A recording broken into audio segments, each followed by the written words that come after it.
Hello, welcome to the November 1st, 2024 Club Cubase live stream. My name is Greg Undo, and I am the host of the live stream.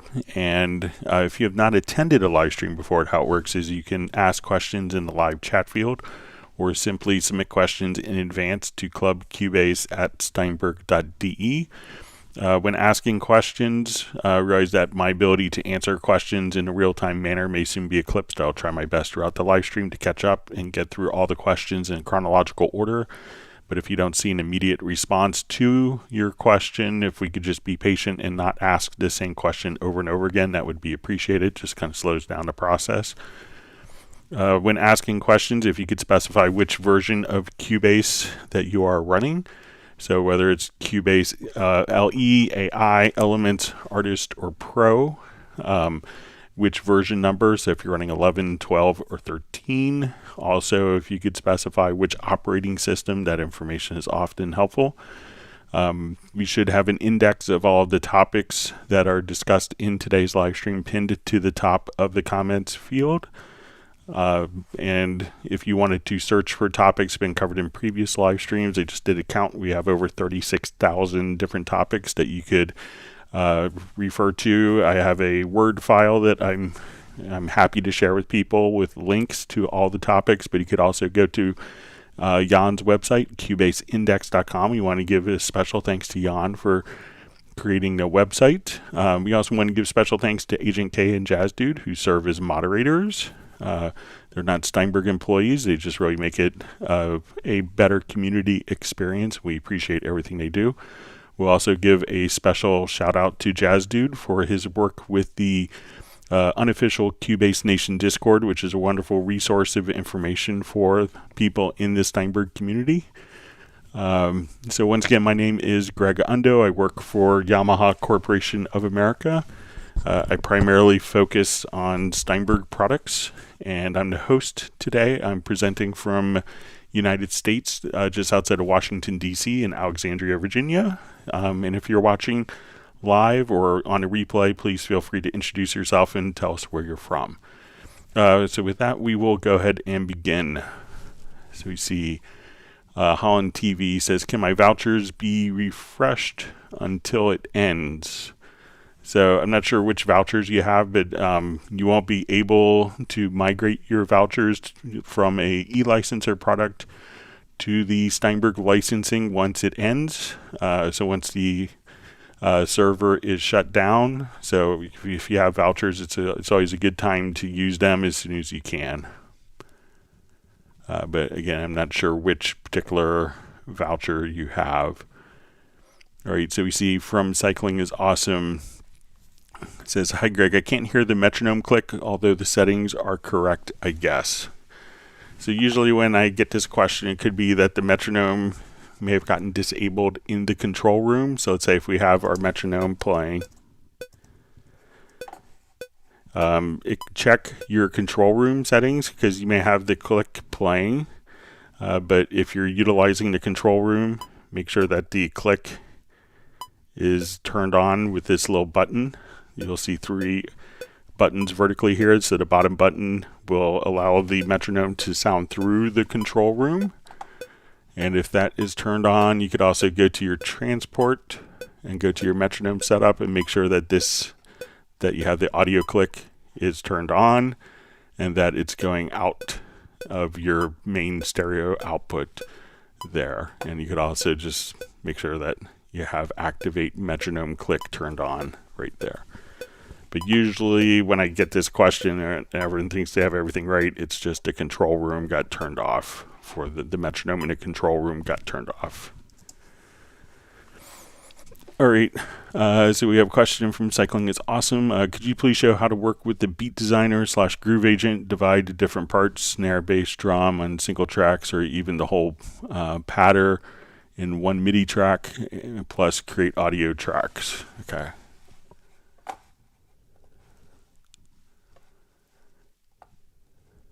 Just load up a different project here.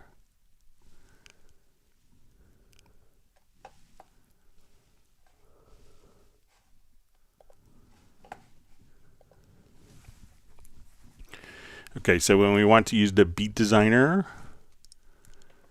What we're going to be able to do is just to, we can run this as a MIDI insert plugin on a particular track. So I'll come over, let's take this particular track, we'll open up an instance of Groove Agent, and Beat Designer will work with any particular instrument. So as I want to come over here, we'll open up, go to our MIDI inserts, we'll select our Beat Designer, we'll open it up. So our Beat Designer will be open. I'm going to set it to, it'll default to 16 divisions. We could have more, and we have our pulses here set to 16th note. So if I want to start building a beat, I'll just solo this particular instrument. I can just come over, and one of the great things is if we're using like Groove Agent, I'll just take this out of cycle. If we're using Groove Agent, we can have this on our particular track. We could have this automatically create the drum map from the instrument, and all the drum names will pop up here. So let's say, okay, I want to start off with kick. Let's say a snare, clap. Let's do some hi-hats. So these are all the available sounds inside of my Groove Agent, and the names have automatically been carried over. Let's add some percussion. So we kind of selected our sounds that we want. So now I could just kind of drop in.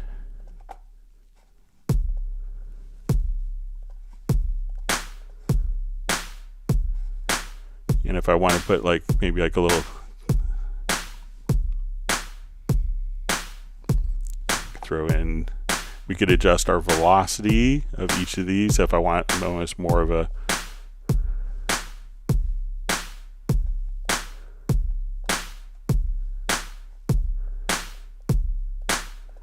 and I will come over here, let's just put in some hi-hats, and I could adjust the velocity.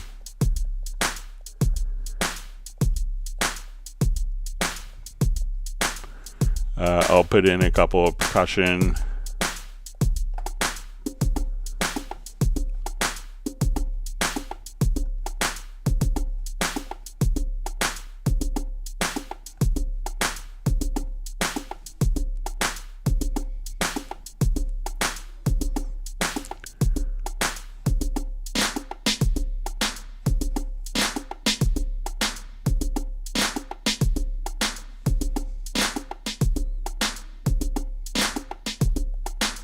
I'll put just like some little stick drag snares here.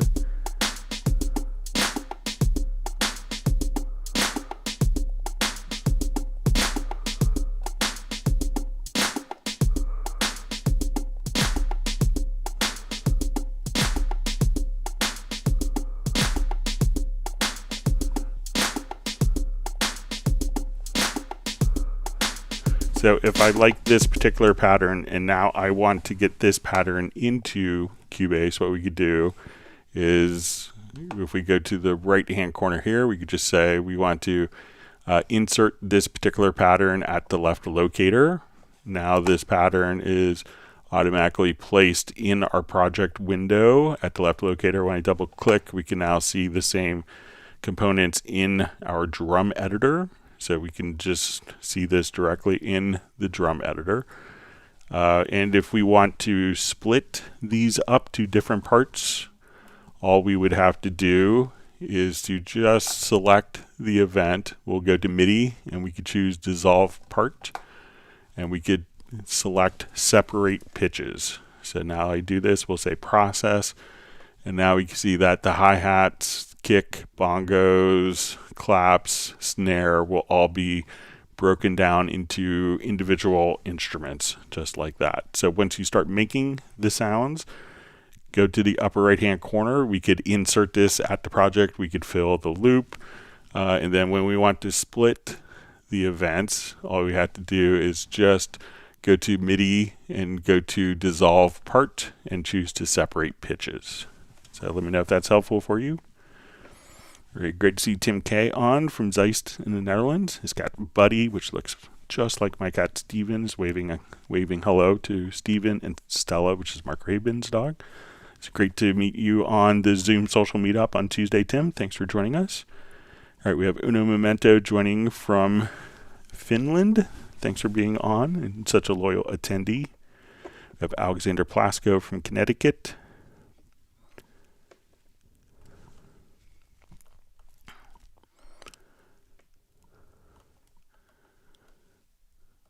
All right, sorry, my chat field's already jumped. All right, Parabot 2 asks, Greg, how would you go about making a small guitar sample, then saving it and recalling the sample? So let's say I have, maybe just a sample. So let's come over here. I want to take just maybe a portion of a sample. Let's say maybe a lead guitar part or a bass part. So let's say I will just come over. I think I have like a little bass thing that we can grab from here.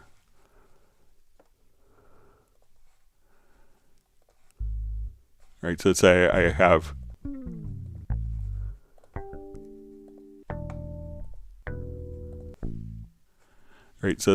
this bass note here, an A.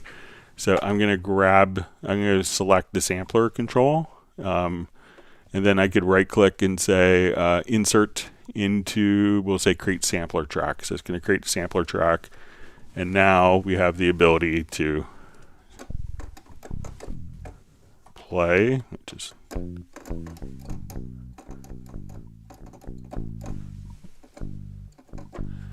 and it will automatically, it gave us kind of then the pitch of A, so that will give us our keynote here, and we could just sequence directly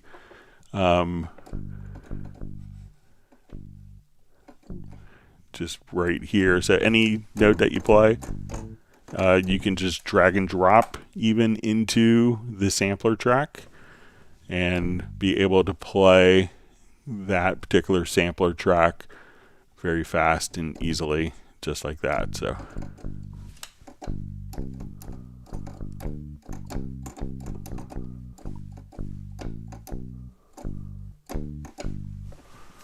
So, and if you wanted to normalize the sample, or if you wanted to run it through filters for different sound design,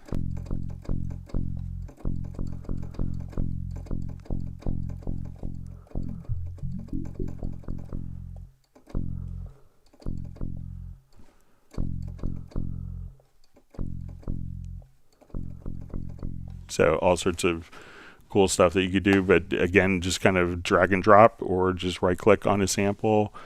If you have a sample in the project window, you can drag and drop that into a sampler track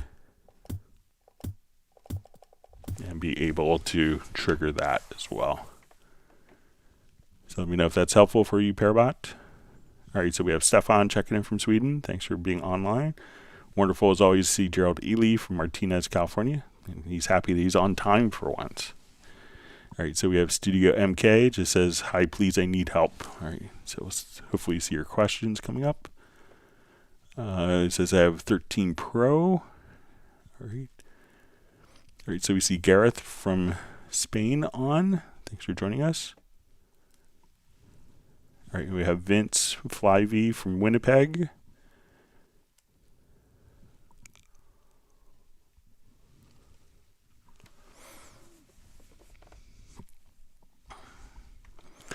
All right, so we see from Studio MK says, I need help with mastering. So, we have, if you wanted to process a particular file, we could, take files in Cubase and apply processing. We do have kind of a dedicated mastering solution in WaveLab, but let's say if I wanted to do a new project and we wanted to, it could really depend on what your definition of mastering is. So if you ask someone who's a songwriter what mastering is versus a mastering engineer, you're likely to get very different responses. So a lot of people will consider mastering when we want to actually kind of enhance the sound. Now, if we're doing like a full album, you may want to make sure that the album is consistent. So let's see, just start with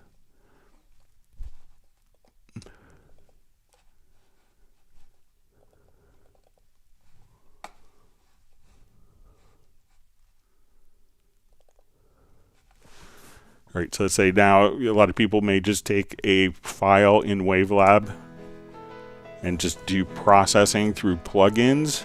So let's say if I want to take this and enhance the sound, you know, we could run it through multiple plugins. So just say, okay, let's come over to maybe Dynamics. So if I say, okay, I want to, say I'll just do like an imager plugin. So we have like a multi-band imager. So I could say I want the highs to be more spread out width-wise without affecting the bass. Sometimes you make the bass too wide. It could get a little mushy, but I could actually kind of control the stereo width of the bass.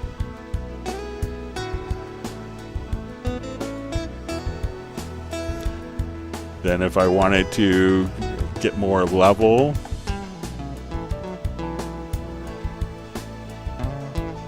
you know, there's great plugins like Razor.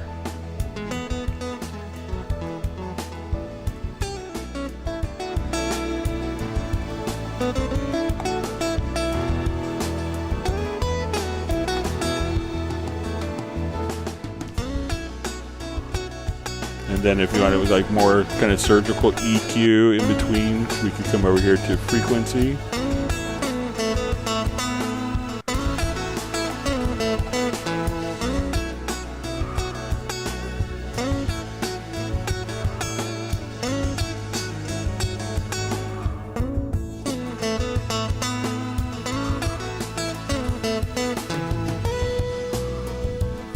So if you were to kind of bypass, you could take a mix that sounded fine and then you could enhance it. But if you're doing this for like multiple projects and you wanted them all to sound kind of cohesive as a record, Wavelab will have some special tools for that. All right, Jamin M. John asks, best way to import multiple tracks from one project into another project in Cubase 12. All right, so let's say I want to import a bunch of files from one. I think the easiest way to do this is just go to import tracks from project. We will say, let's come over here to project. Let's say we'll go to this project here. I'll select it. And at this point I can say, okay, I want to take all of my drum tracks and import. I could select all of the tracks or just particular tracks and hit OK. And now all of my tracks can be imported right at the cursor position. So I think the fastest way to do it, again, is go to File, Import Tracks from Project, select the project, and at that point you could also just import without the event. So if you wanted like all the mixer settings for like a studio drum kit, you could just do that as well and not import the events but all the channel settings, and then just hit OK, and all your tracks from a different project can be imported. All right, so we have Dallas LaRue checking in from Las Vegas. Thanks for joining us. All right, and we have Raw Justice Hip Hop from Capitol Heights, Maryland, just across the river from me. Thanks for being online. All right, Gareth is remembering everyone to remember the upgrade, to upgrade that like. All right, so we have Stealth 797 from near our office in Anaheim, which is also my hometown where I was born. Thanks for joining us. All right, and we have Val checking in from Vienna.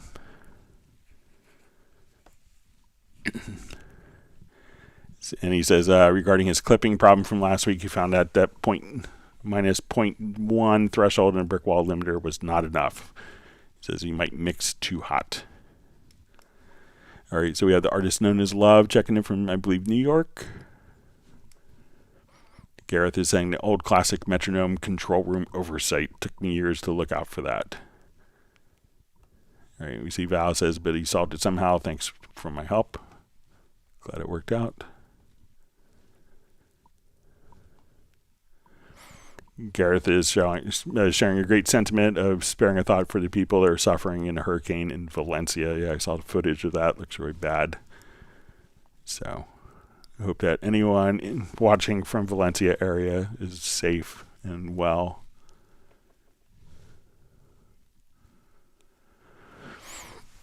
All right, DJ Ride asks, is there a way of freezing multiple channels at the same time or have them queued up to freeze one by one?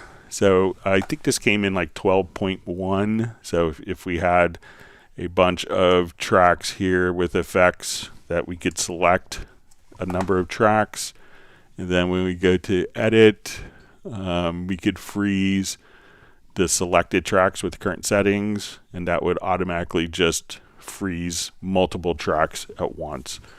So I don't think it was in 12 initially, but came in like 12.01, like the first maintenance release with that. So you can see you can just select the tracks, go to your edit menu, and freeze, unfreeze the tracks. So it used to be one at a time, which was kind of annoying, but now we can just come over again to edit, and you'll see freeze selected tracks with the current settings. So I'll go ahead and delete my freeze files.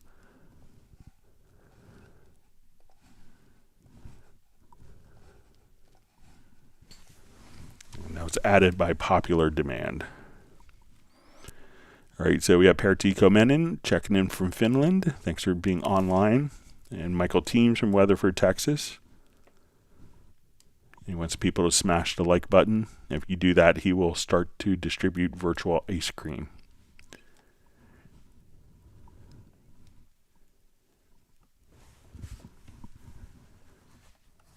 All right, so we have Mark Rabin joining you from Montana, and we'll give a big woof to Stella, his dog.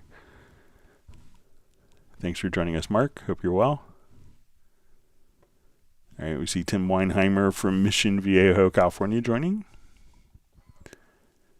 All right, so we have Jonathan Gimeno saying hello. Thanks for being on the live stream today.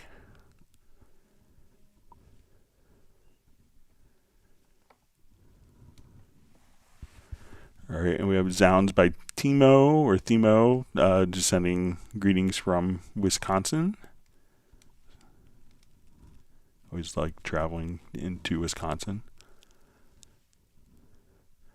Gareth is claiming I'm inventing new music genres again. So.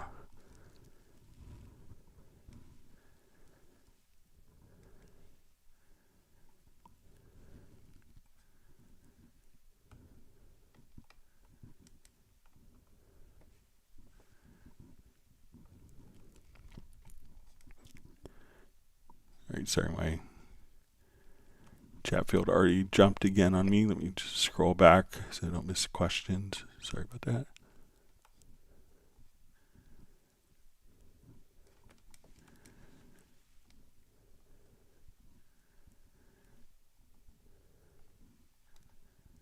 All right, so Z Techno just saying hello. Thanks for joining, being on the live stream today.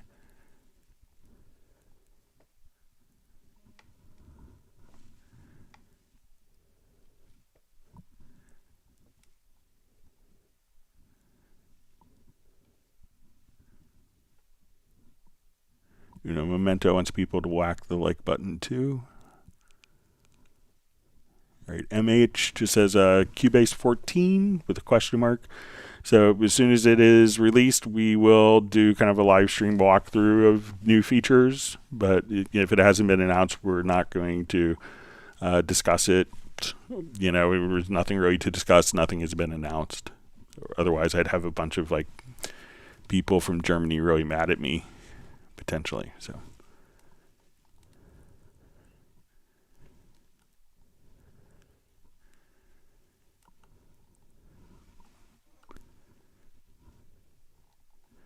Gareth says, finally, there's been a distinct lack of people pestering about the next version this autumn. So we don't know when it's going to be out. So.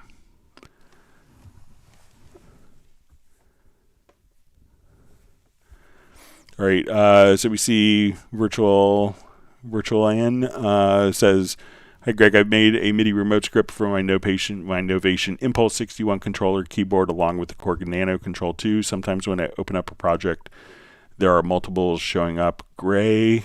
So sometimes when that happens, let's say if we get to the MIDI remote, let me just connect my Nano control here. So sometimes you may have where it's automatically recognized from a particular script, but sometimes you may also have done, like sometimes I will have done multiple, like in my demonstration purposes, I will have done multiple versions of the same controls. Like, during the live streams, I may have grabbed my Nectar and just started doing another control for that. So you have kind of one active version of the controller. And the other ones, let's say if I can now connect my Choice controller and we jump back. So I have like this Choice controller because I've made two different ones. So if there is a script that's automatically loaded and you've created a script, like a separate script, you may notice that one, since it's using the same MIDI ports for the communication, that one will be active and one will be kind of grayed out if they're kind of in a duplicative situation. All right, so we have Home Studio World saying hi from Jordan. Thanks, great to have you back on. We see Darren Flake on. Gareth is saying, I'm the Harrison Ford of DAWs. Not sure if that's a compliment or not. I'll take it as one. So, all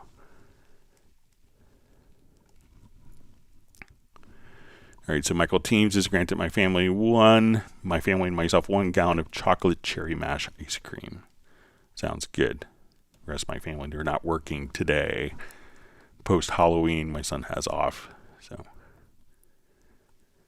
got too much candy last night. And so wonderful to see Pablo on. So we have the whole Hot Mess ensemble on the live stream today.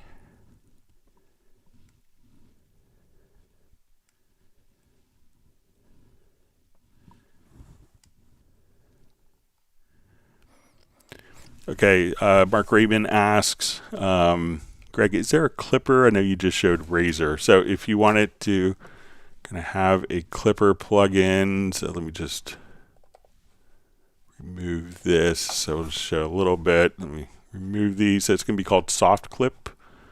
So it's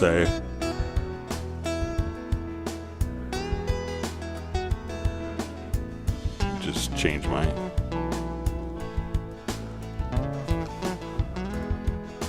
So I think it's going to be found under distortion.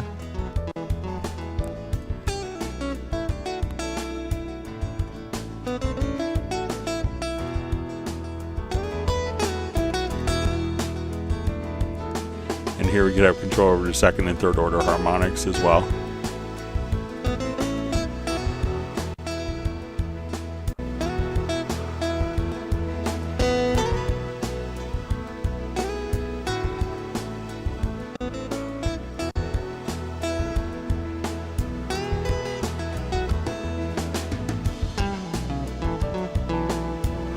So yeah, definitely kind of play around with the soft clipper, Mark. I think that will do what you want.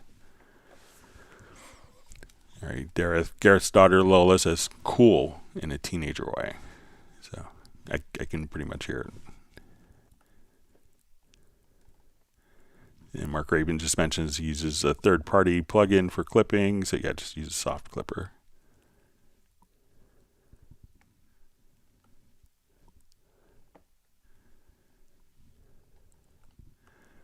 All right, so we see Equilibrium just asked, will there be Black Friday discounts on Cubase? So, we just did a big promotion on Cubase for 50% off for the 40th anniversary. So I'm not sure if there's going to be as dramatic a promotion for that for Black Friday. So, but there will probably, it's obviously a known time for promotions in the DAW and music production world. So we'll see what is on production, or what is on promotion, rather.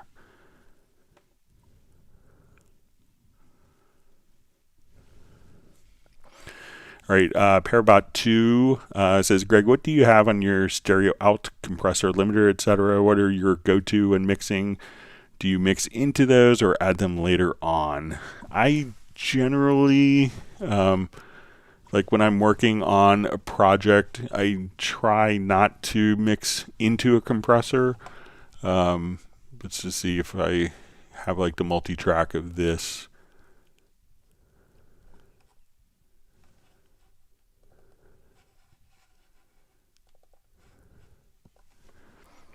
So I try to make the mix sound great without having to kind of maybe get an artificial lift into a compressor. But let's see if I live up to my... So let's say we'll take...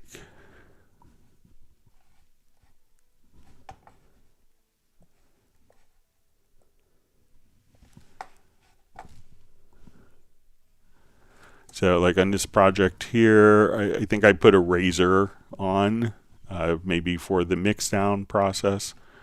But for the most part, I try to make it sound full. And maybe it's just kind of my mixing style. And, you know, I have a diamond record, but I don't, you know, I'm not mixing professionally. But I try to make it... You know, I think that when you're kind of mixing into plugins, I know a lot of people do that. I'm not sure if it actually, you know, it may get you to the end point quicker. But I try to make it, I found, and I haven't done a scientific A/B comparison, if it makes it better overall, you know, or if it's a huge difference. But philosophically, I try to make the mix sound full without having a compressor on it. And then if I need to, I may put like a, you know, maybe a razor or a limiter or something to get the level up if needed. But I try not to mix into plugins. Obviously, people do and get great results, but that's not my personal workflow. But, you know, I'm just a guy doing a live stream.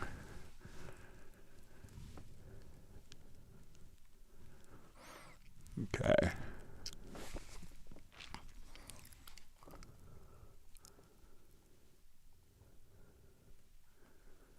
Great, reading through comments. All right, so we see Home Studio World just says, thanks, Greg. Can you explain why sometimes when you record MIDI, it doesn't appear after recording? So a lot of times if you are recording MIDI, so let's say, if I'm here, just check my control room here.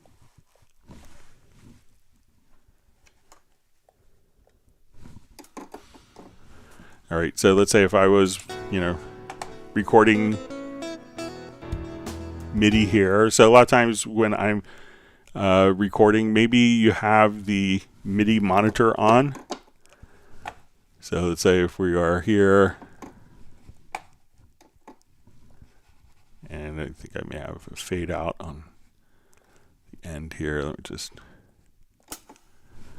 So sometimes when, you know, it seems like we are recording, so I place Cubase and record, and we look and we see the events. It could be that maybe,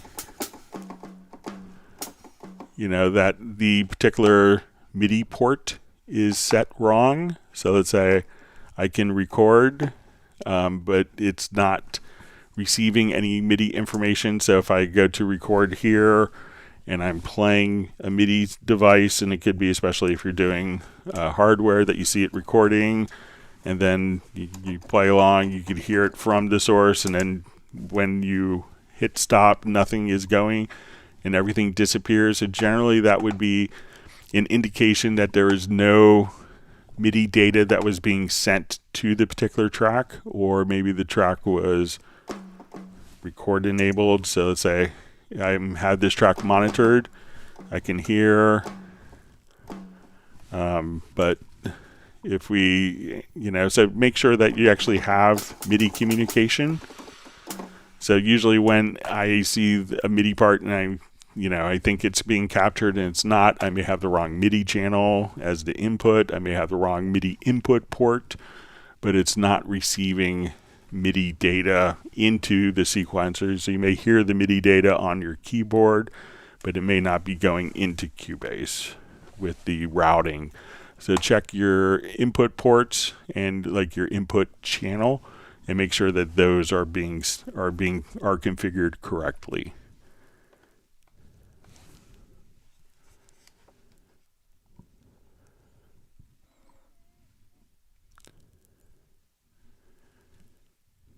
All right, so we see Rob from Tarpon Springs, Florida joining. Thanks for being on.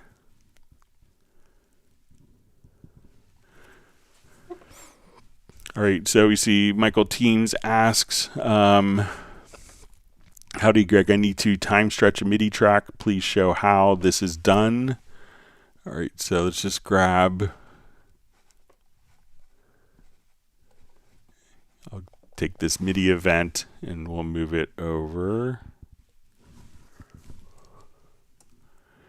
Okay, so what we could do is just place the sizing here into sizing applies time stretch. So we'll listen to our drums here.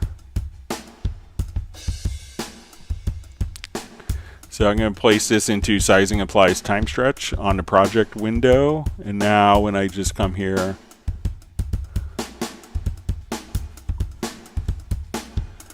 so if I wanted this to be slower, I could just extend that out. And now it's going to basically time stretch the MIDI.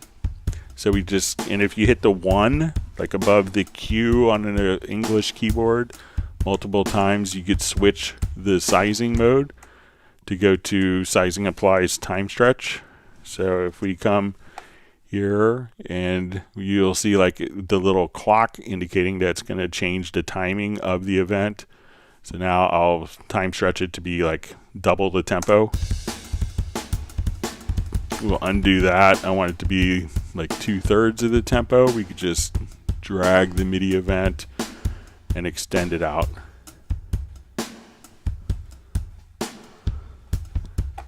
And then if we want to go back to normal sizing, that would truncate the events, but not affect the actual timing. So just make sure that you switch this selection tool to sizing applies time stretch, and then should be all set from there. All right, wonderful to see John Costigan saying hello and thanks to everyone in the Cubase family from Kenosha, Wisconsin. All right, and we have Bo Ekelund checking in from Copenhagen.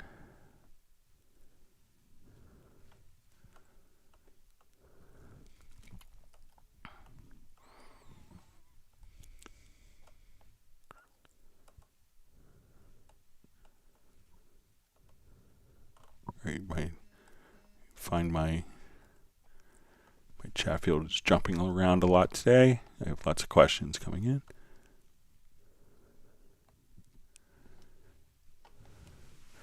All right, so we see from DJ Stats says, hi Greg, did you manage to find time to look into how to remove recent files from Spectral Layers Pro 11? Thanks. I think I may have stumbled on something with it. Let's take a look. So let's say we have this. So let's come over here to the preferences. I already saw something earlier today.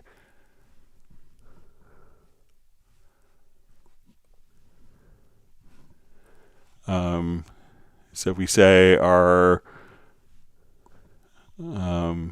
recent projects here, let's put that to 0.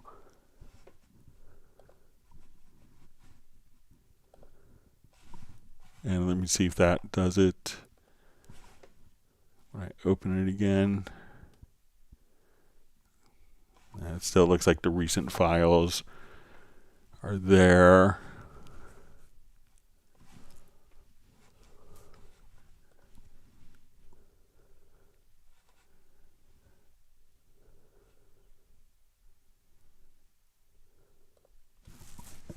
Let me just try setting this to 1 more time.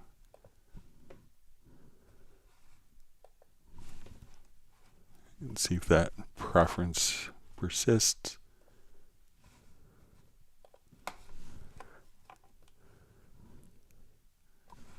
right, and I'll reopen it.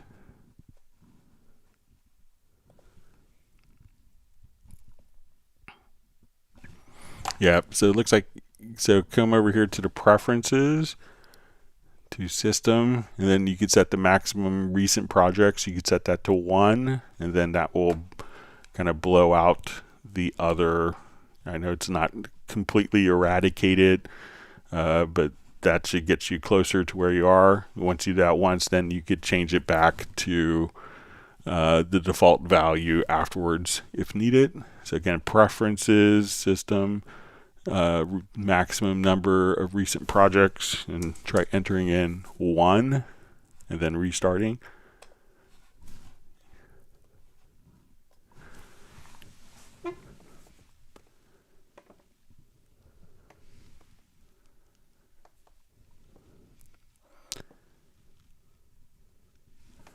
All right, so we see Stella is just says thanks to me, and it's a pleasure, and Stella is happy to attend and absorb my knowledge.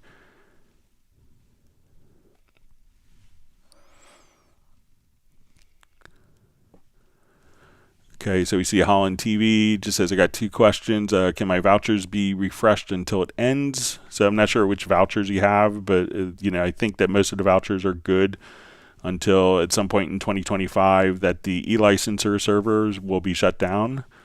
We see, and the second question, will there be a Cubase Go software like Wavelab Go?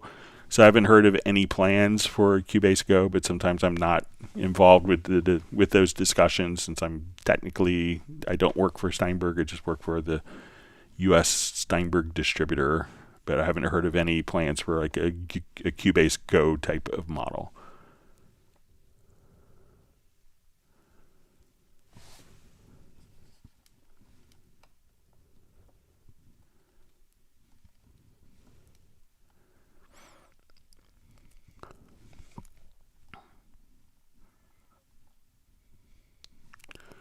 All right, so we see Fengluzon says, we will be able to answer the question I asked in mail. Thank you. All right, and I guess it's going to be, so we see, and this was about how to delete all automation and set tracks to 0 dB, how to disable all automation tracks and delete automation on the selected track and set value to 0 dB. I have a big orchestral template. So I found kind of a multi-step process to do this. So let's come over here. We'll go to our folder. So let's say in our folder here we have activate the project.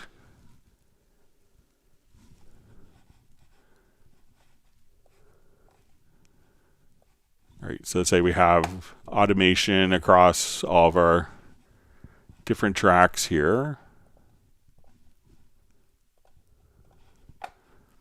Okay, so when we look at this, we see we have lots of automation. So the question is how to delete all the automation and set the tracks back to back to 0 dB. So there is a function where we could say if you go into the automation panel, where we could say, delete all automation. So let's say if we go to, let's see if it's under,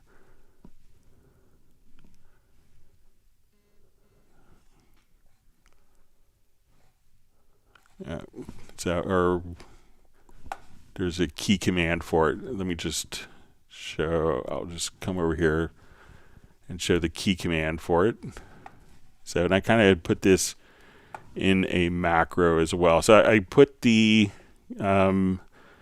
Q-Link mode to absolute value, and I just kind of set up a macro here where we say we want to delete all automation on the selected tracks, and that's a keyboard shortcut. So I'm going to select all of my tracks. I'll just hide all of the automation. Okay, so I have automation in all these tracks. So I want to, and we look at the mixer.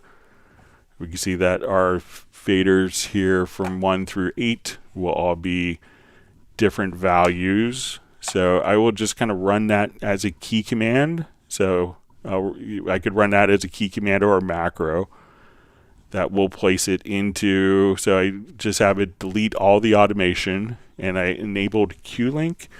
And now what I want to do is put this on absolute, select one of the faders, so these will all be Q-Link together, hold down the Control or Command key, and click on a fader, and now those will all be set to their default value of 0 dB.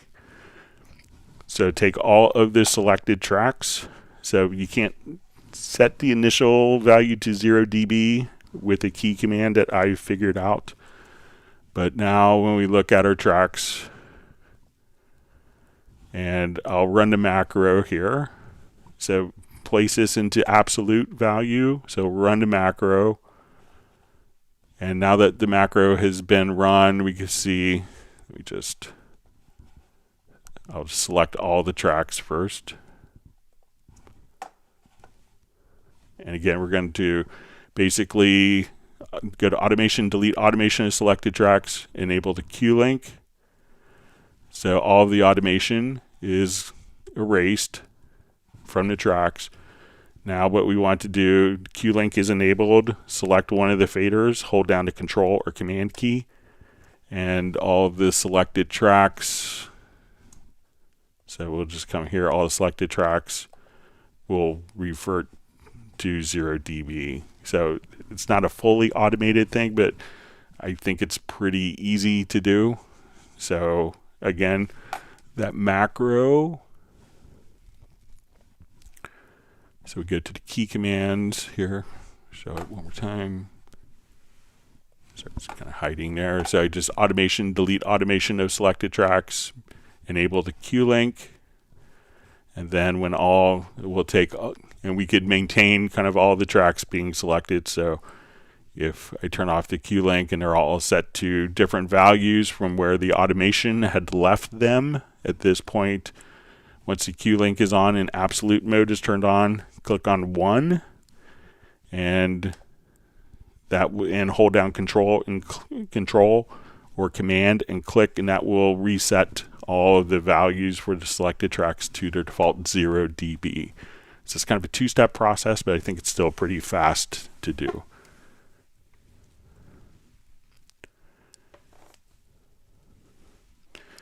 All right, so also another question was question 3 of this. All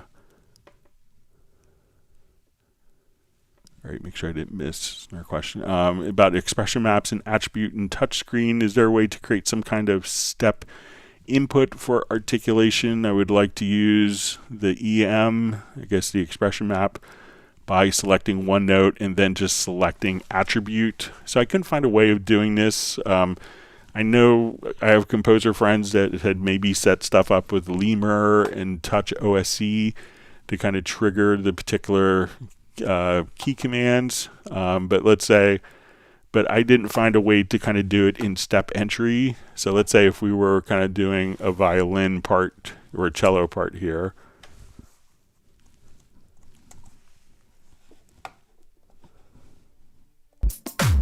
Sorry, let me just. So, but if we wanted to kind of just switch the articulations here, so I haven't found a way, and I don't have like a touchscreen configured for this. You know, I mean, if your expression map is set to attribute, so usually by default, you know, so if it's set for attribute, which is going to be assigned to a particular note, you can select the notes, as you probably know, and just say, okay, I want that to be pizzicato. I want these notes here to be staccato. I want these notes to be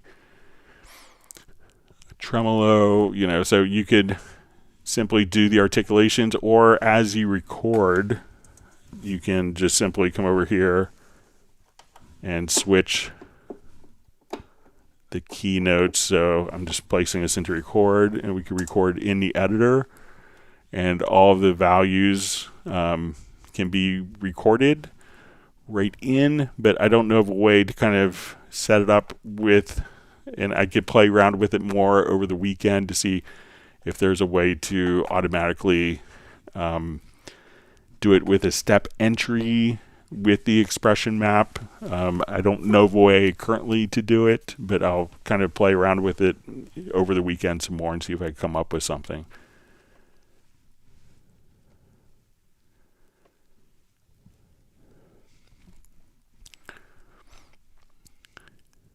All right.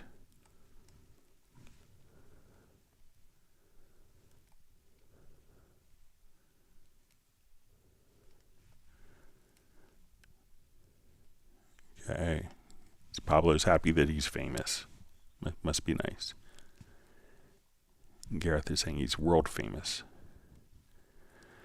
All right, so another question, invert selection. After selecting notes and parts, I would like, when I press use this function, it needs to be created first, invert selection at all the notes that were selected before. It's unselect them and then select all the other notes that were not selected. Is it possible to do that? All right, so let's say I have a bunch of notes here. I select these notes. There is an inverted selection, so if you go to select and just come right over here to invert, that would automatically invert the selection there. So again, if these notes are selected and I want to be inverted, and there's key commands for that already. So I think that's a stock key command, but just go to your edit menu to select, and then you could just choose to invert the selection. Now all the other notes are selected that weren't selected before. So let me know if that makes sense for you.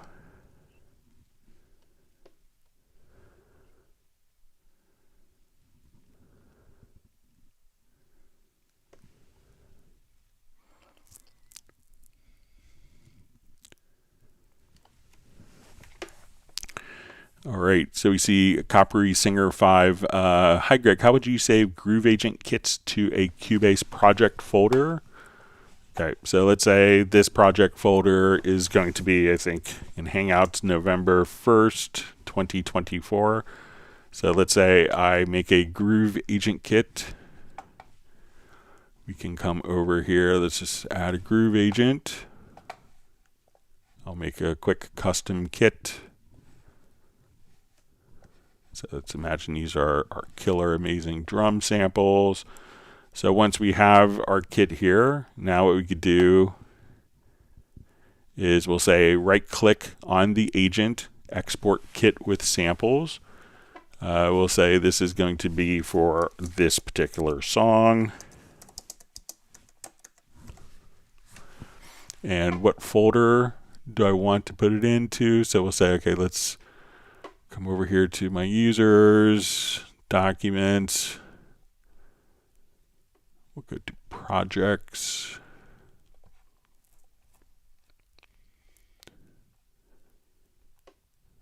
We'll see Hangouts.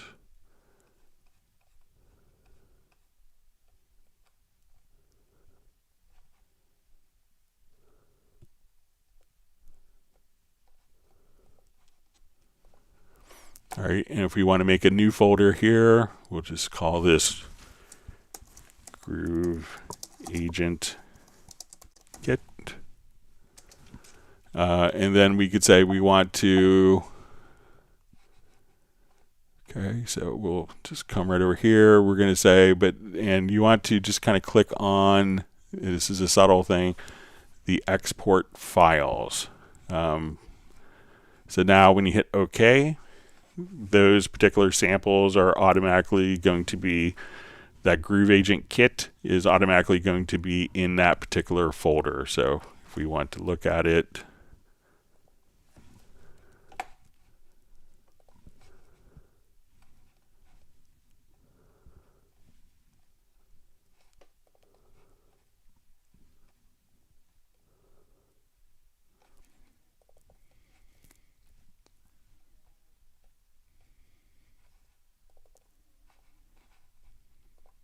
we see the kit and the samples all within that one folder. So when I back up that particular project, that all of that is going to automatically be incorporated into the same project folder. So again, once you have that down, come over to Groove Agent, right click, export kit with samples, and then you could do your folder navigation here. Make sure that you choose to export to files, and then that will automatically be saved in your project folder.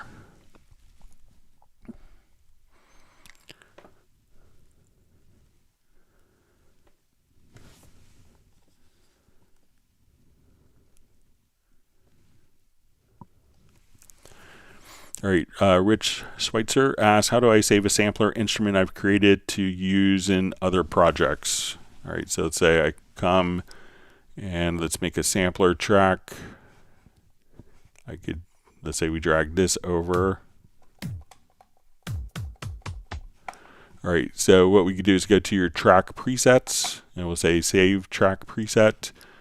We'll come over here and say November 1st, 2024. Hit OK. Then when I go to a new project,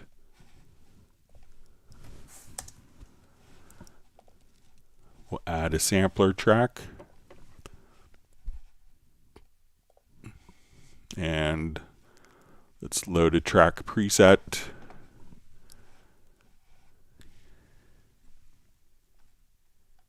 Or I could just come over here, let's say media to presets, or to user presets, and we'll say let's come over here to VST instruments. Then you can just may have to put it into, so I get a sampler. And then we'll just see our November 1st, 2024, and then I could just drag that out, and there's our sample that we could utilize in a different project altogether. So again, save it here as a track preset, so that will be saved as a sampler track. So you'll just come over to user presets, you'll see track presets, sampler, and all your ones that you've made will just be accessible directly there.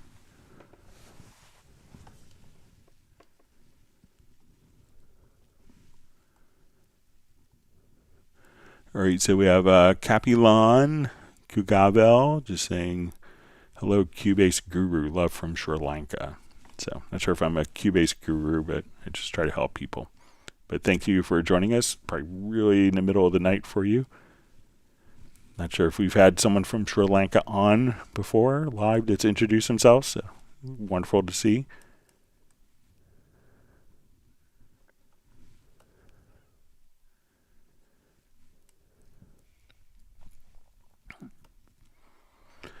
All right, and we have from Feng Luzon, is it possible to write a long question, or do I have to split it? So I think that the limit, and it's a YouTube live thing, is 200 characters. So you might have to split it, but as you did, you could always send them if you have a long question, you could always send it in via email. But I can't really change the Google live stream character limitation. So.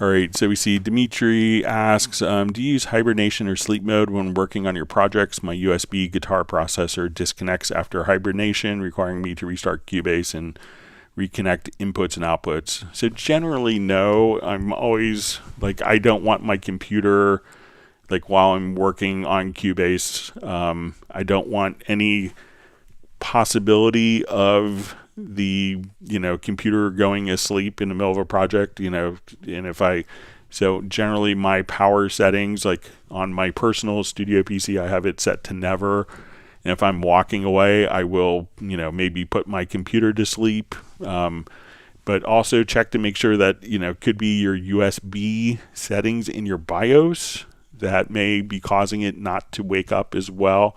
Sometimes, people, different BIOS manufacturers may have like an economy mode for power saving for the USB to make the battery last longer and make it more memory efficient and more power efficient. So you could also check that.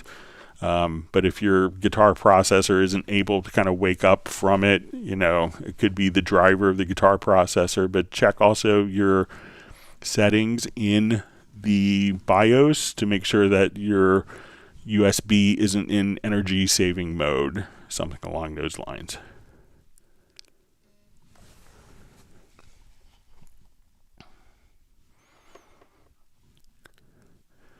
Pablo's just saying the control room is the best thing on the DAW history.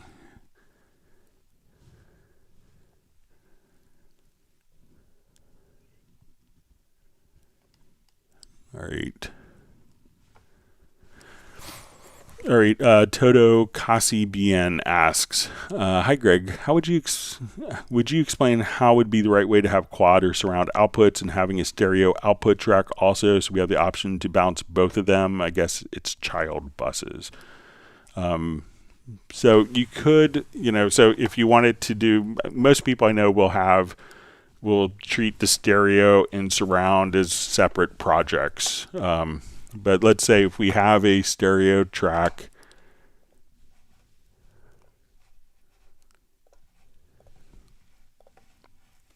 all right, so let's say we have stereo track and I want this and I'm working in, let's say, a quad or 5.1. I'll go to my VST connections, we'll go to our outputs. I'm going to add, let's say, a 5.1 output. Okay, and I would assign these to my outputs of my audio interface.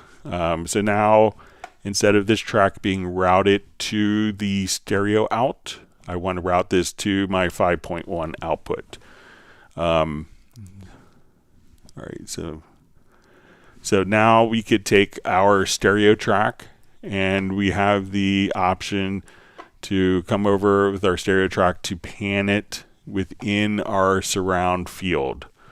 So at this point, we could, do all of our panning. Now, when we get into child buses is when we want to maybe have, an element that, like maybe an effect that's just like one effect that's going to be in the front speakers and maybe a different reverb in the back speakers. So let's say I add 2 effects channels.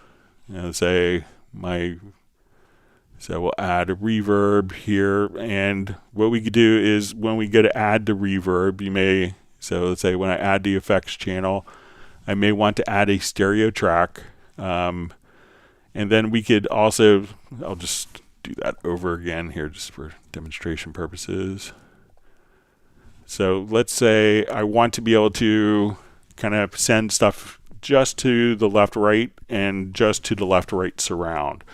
So at this point, we could say, I want to go to my audio connections, and this is where we could utilize child buses. So we could say, okay, I want to add a stereo left-right child bus, and I want to add another child bus that's going to be left surround, right surround.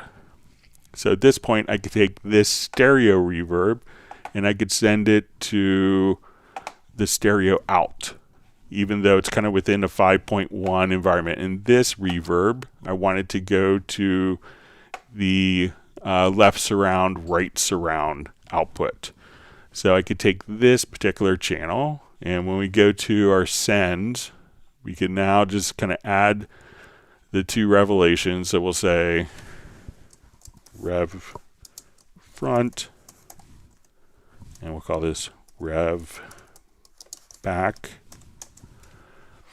So when we go to this particular track, we could send this to our front and back if we wanted to just have this source, the reverb in the back for this particular, reverb. Or you could also just come over here and say, okay, I want to add an effects channel track with VST3 plugins. We could say, okay, I want this to be a 5.1 reverb going out of my 5.1 track. And now this plugin we could have on all of our different channels as well. So there's a lot of different ways of approaching it, so, and some of the flexibility with child buses is because the plugins for a long time weren't able to work in a traditional 5.1, and you'd have to buy special, like multi-channel plugins. But with VST3, that can automatically configure the plugins for different. So that could automatically configure the plugins for whatever channel width that the channel that the plugin is on. So if it's on a mono track, it could be mono, it could be stereo and a stereo track, or 5.1 and a 5.1 track. So let me know if that makes sense.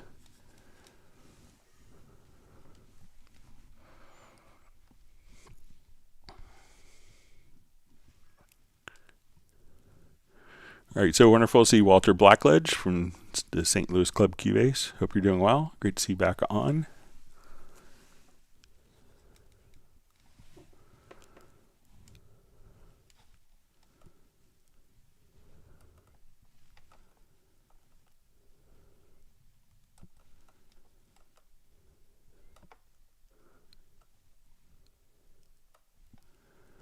All right, sorry, my chat field's jumping again. We have lots of questions coming up.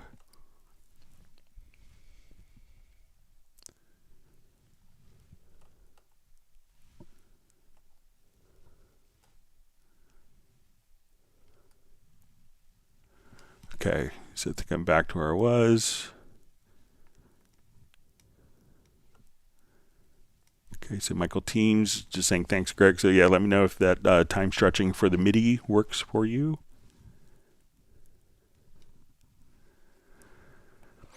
All right, Conpa Pam asks, hey Greg, I'm watching from Canada using a 13 Pro. It works fine when I have all the plugins disabled, but it freezes otherwise. How can I troubleshoot to find out which plugin is causing the issue? So what I would do, as soon as if it is turning on, so see if you run with all of the included plugins, if they work as expected. So usually I don't think you'll have problems with that. So so see if if you use kind of the stock included plugins, if you have freezing and crashes with that. I doubt that you will. But what you can do is just come over and disable particular plugins. So you could come over. So let's say if we have a number of inserts here,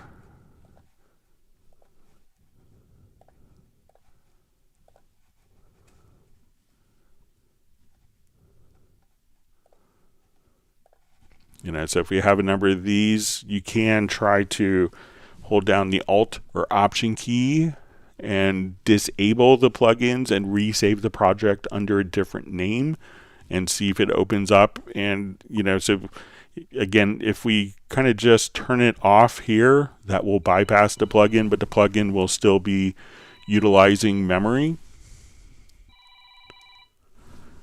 And could be taking up CPU resources. So if you hold down the Alt or Option key and click on it, that will disable the plugin. So we can see this plugin is active, this plugin is bypassed, so it's a little, slightly shaded, and we see with the black background this plugin is disabled. So try to open up your project and just see what happens after you save one version with all of the plugins disabled. Play around with it, turn a plugin on just by turning on, play around with it, see if it misbehaves, and then you could probably find which plugin it is pretty quickly that's causing problems.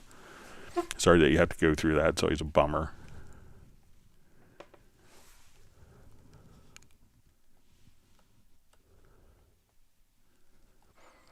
All right, so we have Johnny D on.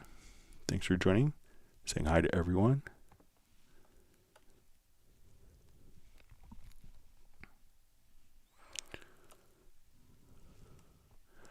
All right, so we have Brian Sawyer checking in from Bealville, North Carolina.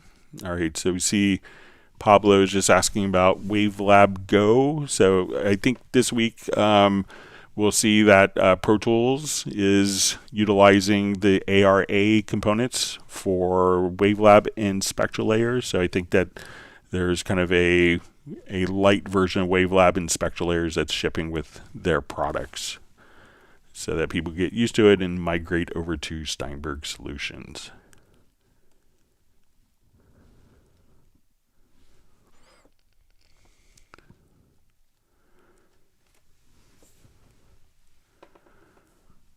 All right, so we have Johnny D asks, question, can Cubase generate harmonies from guitar single notes? Like if I play a melody with single notes, can it make harmonies from it? Thanks. So yeah, we could do that. Let me see.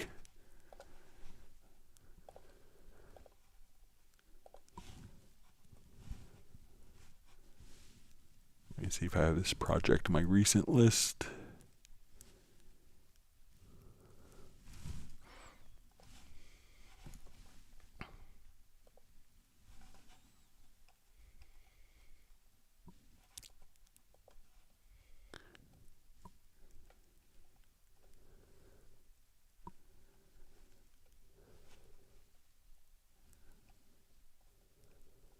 Okay, here we have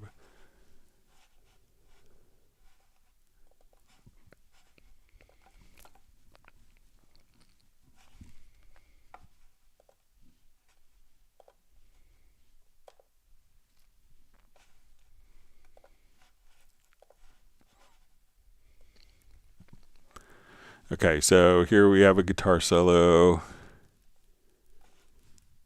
in here. Let me just...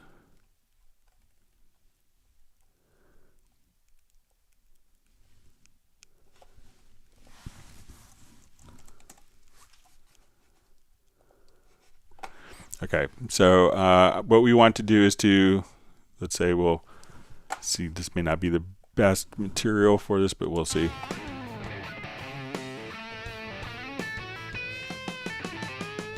All right, so I'm going to take the guitar part to like the rhythm guitar.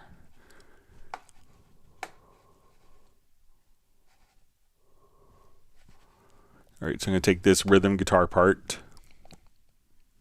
and I'll just select the guitar event. I'll go to my project menu, and let's choose, we'll go to our chord track, and we'll say create chord events.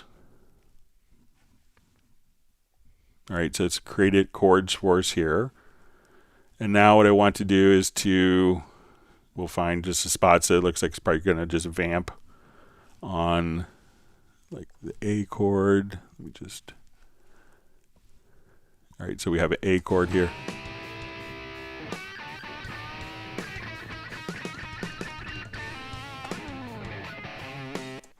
So let's say I want to take this range of the guitar solo, and since we know what the chords are, the chords have been extracted from the parts. At this point, I will select that range, and let's come over here and we'll say generate harmonies from the audio menu. If I get to the right menu, that would help. So let's just do like 2 harmonies. And now, so we'll just take a listen to it here. So let's say I'll bring these both down in volume. I want maybe the second harmony to kick in towards the end. So we'll have kind of like,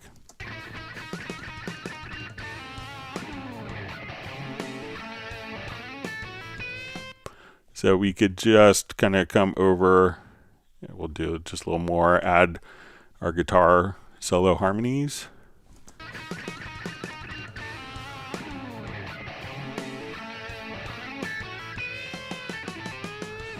So you could just set up and do harmonies, and it's the same approach that we would do for vocal harmony. So kind of select the event, and if you wanted to, you could say, okay, I didn't want this to be soprano. We could just come over and say, I want this to be an alto voice for harmony, and I want this to be tenor, and that will change what notes are played.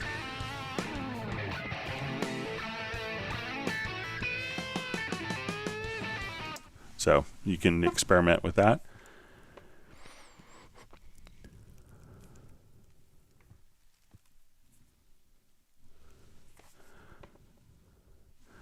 All right, so we see Apsotron, Cybertronian. I'm struggling with true peaks, so I put a peak limiter on each track to help, but the mix doesn't have the punch. Any general advice that would be great?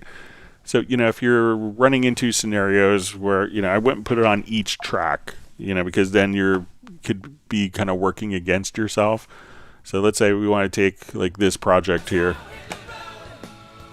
and we'll come over to our mix.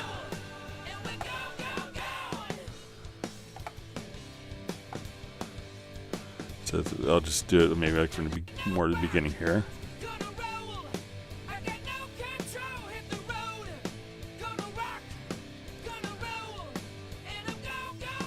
So let's say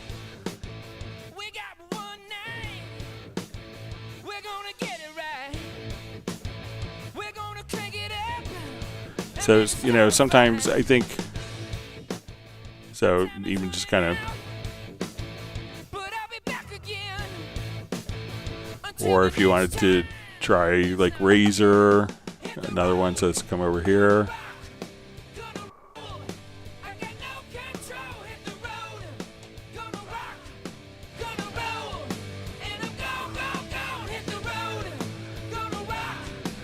So I think sometimes that, if you're utilizing like a limiter on multiple tracks, that, you're kind of squashing the ability to kind of get as much impact. So I would use, like a limiter, like, maybe on the master output as opposed to the individual tracks if you can. I think that you'll kind of be faster to get what you want.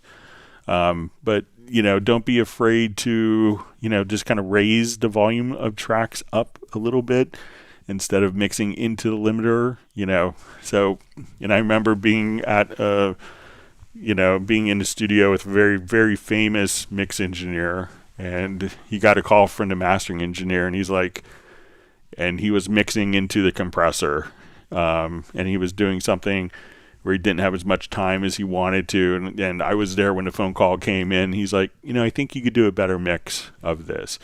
And he's like, I know you're probably mixing into the compressor. And he's like, yeah, I was. And he's like, and it was a humbling thing for him to hear that from a professional colleague, but he took it incredibly with an incredible amount of grace. And he was like, yeah, the mastering engineer is right. I could have spent a little more time getting a better mix instead of trying to, come up with a quicker solution to get to the end point. So, think of maybe utilizing one limiter at the end as opposed to like multiple limiters on individual tracks.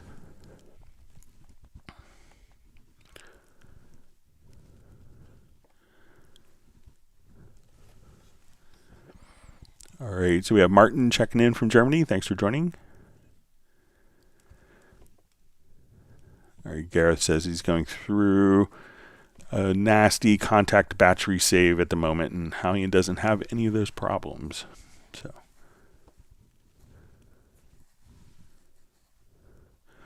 all right, so we see Fly-V says, I have an out there question, Greg. I have Tractor S8 as my main output on my system. Would you know how to set the buttons and faders with Cubase? As long as it, let me clear my throat. As long as I'm not sure, I don't have a Tractor set up, but if you're using it as your audio interface, and as long as it, like if you move the particular, if you move the controls and if it transmits MIDI information, you could configure it as a MIDI remote. So like when you come over here, you click on kind of the plus sign and say, okay, we're going to be using this as our MIDI input and output device. We could set the model, and then you move the fader, and you could basically assign, is this a fader? Is it a square button? Is it a rotary encoder? Is it a push encoder? So you could basically create kind of the actual, what the control surface looks like. I'll just plug my Nano control back in here. What the physical controls are, and then you could just come over and be able to assign these, any of the buttons or knobs to functions in Cubase. So if you want it to be like your master volume, you want to add an audio track, whatever function you want, you could assign these through the mapping assistant. So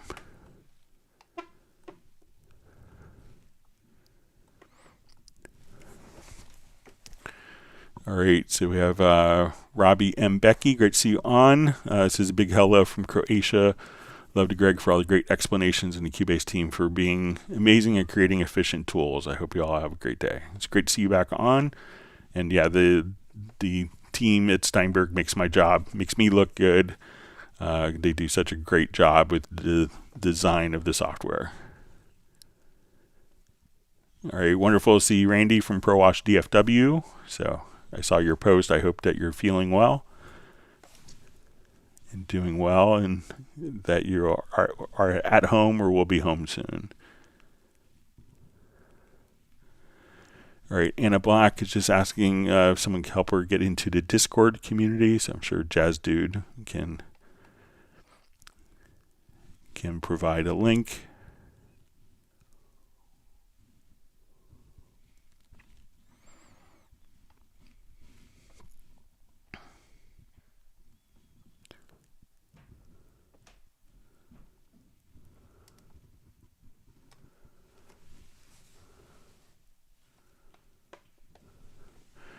All right, so we see Doug O. says question, how do I prevent Very Audio from detecting notes below a certain volume threshold? Or is it a better option to select all notes by volume or velocity? Any advice would be welcome. All right, so let's take a look. Let's find. So we'll come over here to Very Audio. So sometimes, what I've seen some people do, if they are doing like a live recording and there's a lot of background noise, is they may run a noise gate on the background sections. Sometimes it can be tricky if there's a lot of bleed, because if you have the backing track, I'll just come over here to Very Audio. So let's go ahead and we'll just solo this particular track here and see if there's.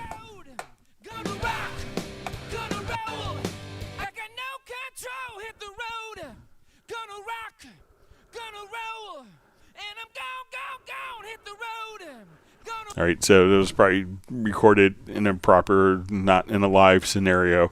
But sometimes, it can be tricky if you have bleed. And I think the Very Audio does a pretty good job of this. I had a friend, one of my favorite people is a guy named Joey Miskilin, who is an incredible record producer, but also plays in this in kind of a Western band called Riders in the Sky, and they do a lot of projects for Pixar films.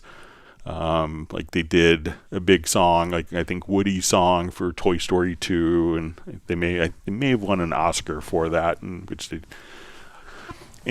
they were doing a recording with the Nashville Symphony, and as they were doing their vocal tuning, the tricky part, they were having all sorts of problems with other tools when they would do tuning, because if the vocal mic had the symphony bleeding into the mic, which is pretty common, that when they tuned the vocal up, that the backing symphonic track would automatically be repitched as well, making it sound out of tune with the other backing tracks of the symphony.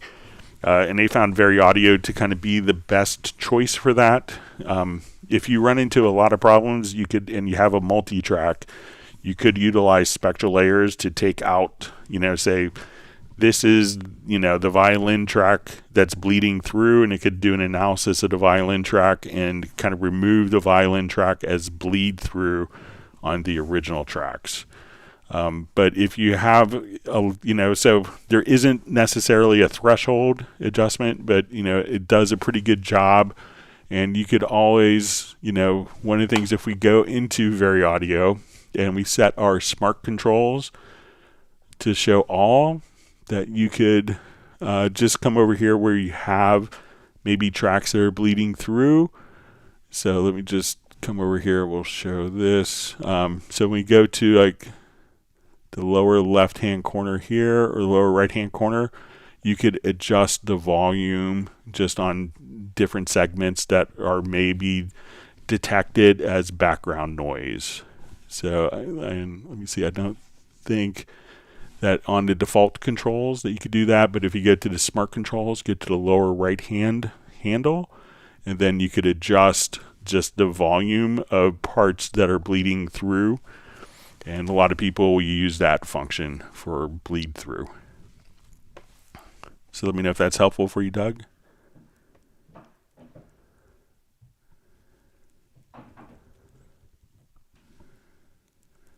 All right, we see Soren's checking in from the emergency room at the hospital, so we hope everything is well. So, and Randy's checking in from Baylor Trophy Club Hospital in Dallas, probably in Dallas area. Hope you both are well.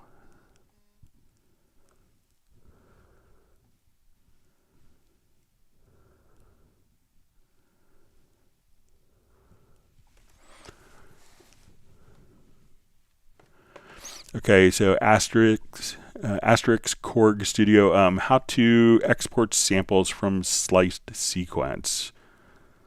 Okay, so let's come over.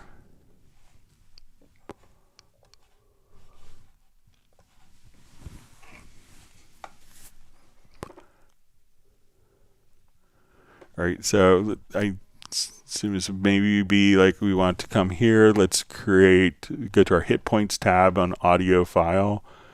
Let's edit, set kind of our threshold as well as our intensity here. All right, so if we want to, you'll see this little create function. Okay, so we see this is the loop that's labeled future chill. Okay, so if we wanted to take each of these slices into different audio files, so what I would do is, I think if we do events that they would be split up, but I'm going to just choose regions. We'll see this little create tab in hit points. So go to the hit points, kind of adjust the threshold and intensity if needed. Open up the create tab and create regions. Now, once we create regions, we could go into our pool window and we'll see our future chill here now has a little plus symbol. These are each of the regions, which is a slice. So if I want to now select those regions, we could come over and we'll go to, let's make sure. So we'll go to our audio. Let me just, all right, let me just move this up so I can see it a little better.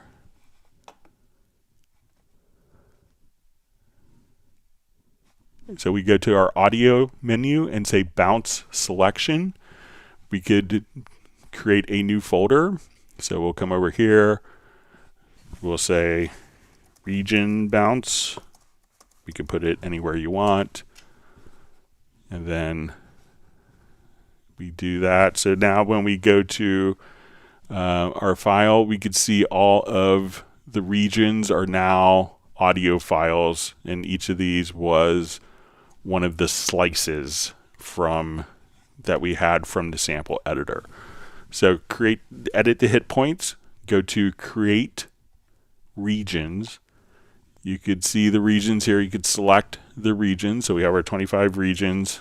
Right click, and again you'll know that there's a region in an audio event when you see the little plus sign. Select the regions, right click, go to audio to bounce selection, choose the path where you want the files to go, then each of the slices will be a separate audio file for you.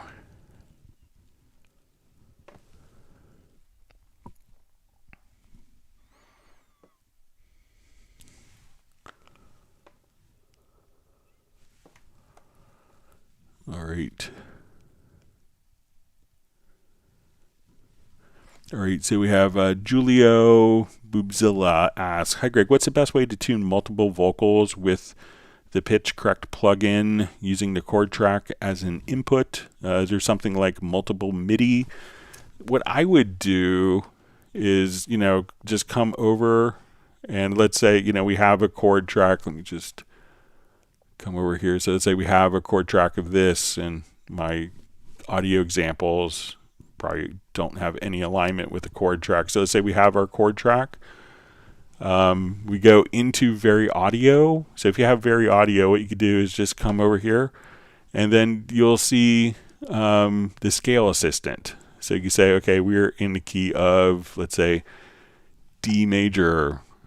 So you can say, okay, I come to D major, and then I could just come over here. So I have this, and I'll say quantize pitches, and now we could quantize the pitch directly to the scale of the chords. So if I want to take this, we'll do our editing. So we see, okay, we have our Very Audio functionality here, and we'll choose quantize pitches. And then we could quantize the pitch based on the key. So instead of having to play, if you have the chord track, which it sounds like you do already, so if you're using a chord track, try just using the Very Audio and quantize the pitch using the scale assistant. So you'll see the little scale assistant pop up here, and choose to quantize that.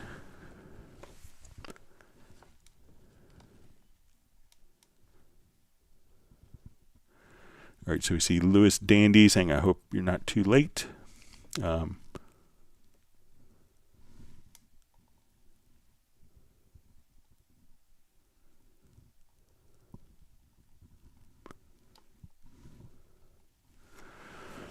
right, so we see Fengluzon says, thank you, Greg, for the answers. For my first question, delete all the automation and set the tracks to 0 dB. Can I make a project logical editor to select all tracks and disable the read automation so that it will not be selected? So yeah, we could do that. I'll show you how to do that. So let's say we have read automation on some of these tracks and not. So let's say in these particular tracks. So if you want to do that, we'll go to our project logical editor. And we could do it based on selected tracks or not. So let's come over.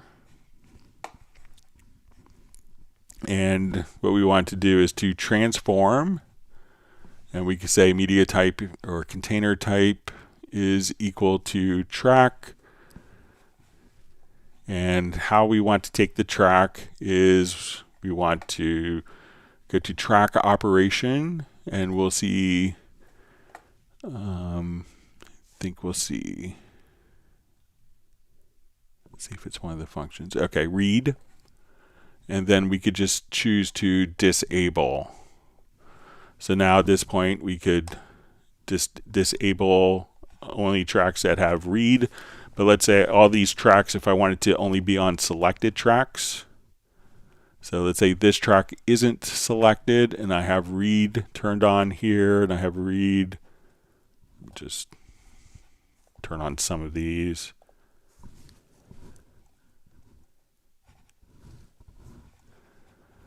All right, so I'll just, let's say we have read turned on for enabled or selected and not selected tracks. So if I wanted to only be for selected tracks, I would just add another condition here. We'll say the property is set to is selected. So now when we disable read, it will only do it on selected tracks and shouldn't affect these two at the top. So you could set up your project logical editor for that.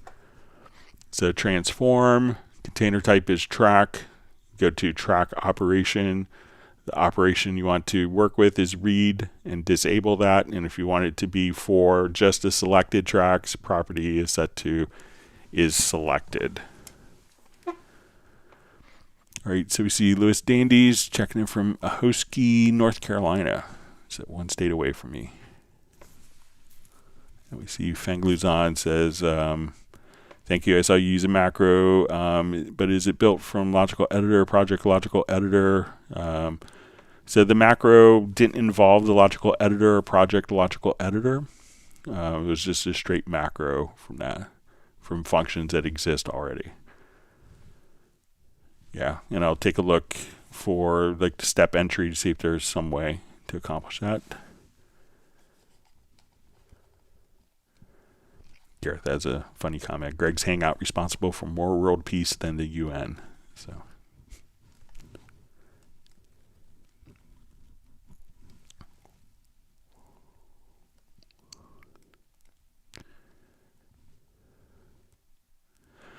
All right, so we have a question. I can't get the sounds to appear in Retrolog 2. All sounds are installed but not loaded in Retrolog 2. What could be wrong? Cubase 13 Pro Mac.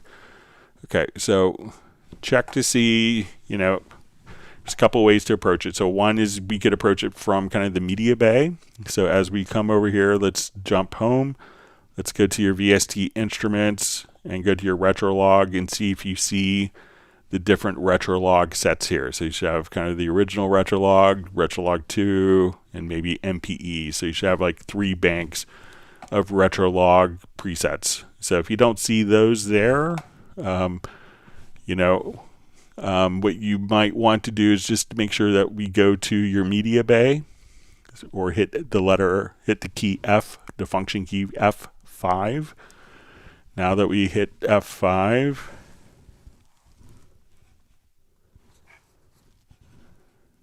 okay, you'll see an area over here. So we'll say, okay, let's go to VST sound, and then you should see Retrolog sounds. Make sure that these are checked. So if we want it to, so when you see Retrolog 2, make sure that both of these are checked.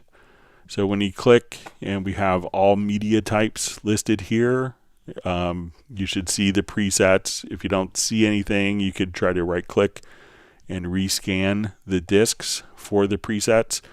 Now sometimes it could be a filter that is set up. So if we have Retrolog turned on, so say we have a Retrolog track here and we go to look, make sure it's not something like, you've seen like really odd conditions, like a heavy metal polka accordion, that it's not like some condition that just doesn't exist. So say you want to do synth pad for jazz drums, and so what you could do is if you come over here, click on the reset filter as well, and make sure that there's no kind of like impossible filter condition for the presets that could be eliminating your options there. So give those things a try, and let me know if it makes sense, Benny, if that's helpful.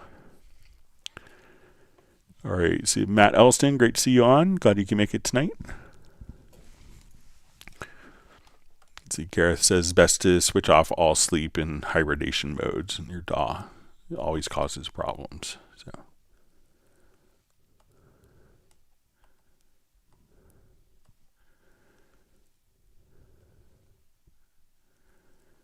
All right.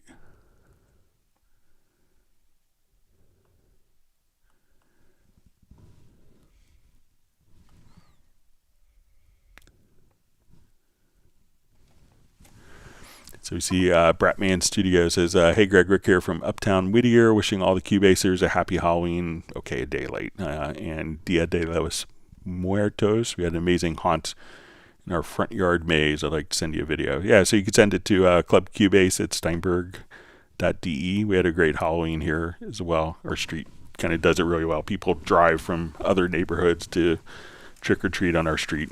My son probably got like 40 pounds of candy or something that he'll be finding hidden, like, next summer and stuff. So.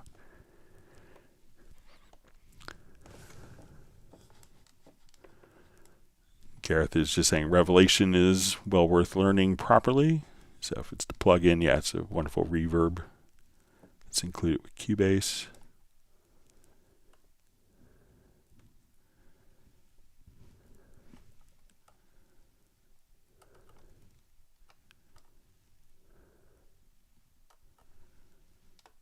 Right, sorry, my chat field jumped again. Let me find my spot.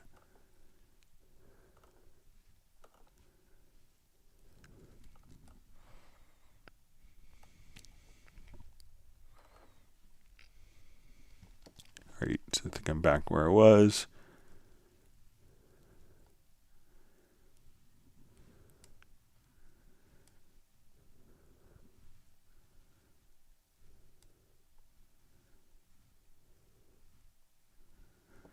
All right, so we see Pablo says finally you could use the MIDI remote.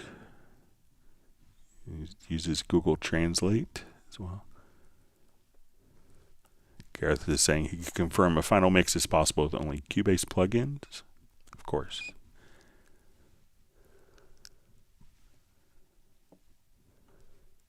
And we see Pablo is fighting with his Yukon control.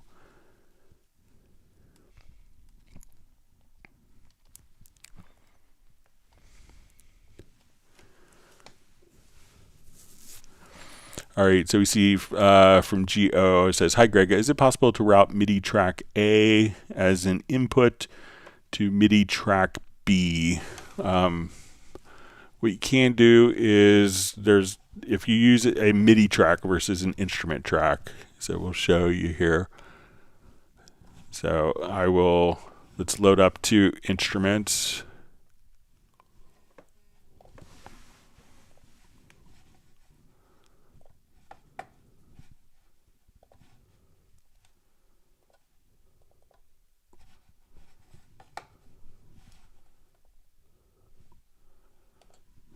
Okay, I'll just load up another one here. Okay, so let's say I want the amped Electra, so we'll do like kind of a Wurlitzer type of sound. And let's say we'll do different patch. And we'll say an accordion in this patch here. So now when we play,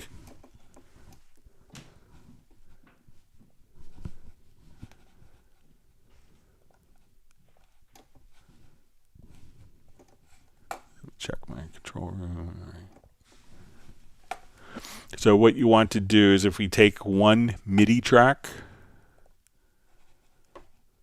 all right, so this MIDI track, we could have data that when we go to what we call a MIDI send,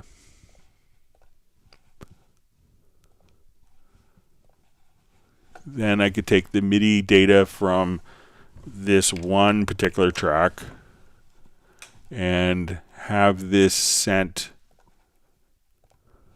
to, let's say, my Halligan Sonic 1 MIDI and my other Halligan Sonic MIDI. So now at this point we could turn these on, and that would automatically take the MIDI track from the MIDI data from this track into the other tracks. So if you use a MIDI track, not an instrument track, but a MIDI track, we could send the MIDI data from this out to our other instruments.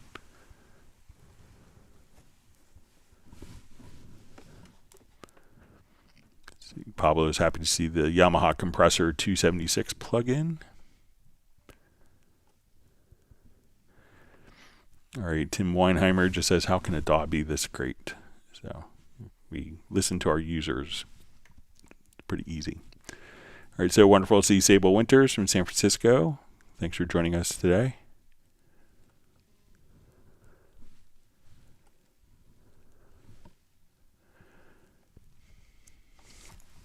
Mark Rabin has a great comment. It says, just a thought, the fun factor of Cubase is amazing. It's fun to use. Most other DAWs I find to kind of not be so fun. Just his 2 cents.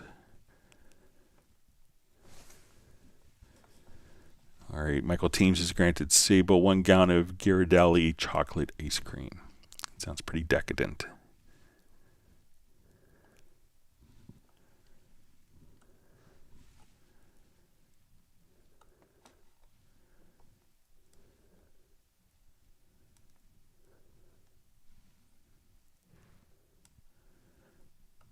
Okay.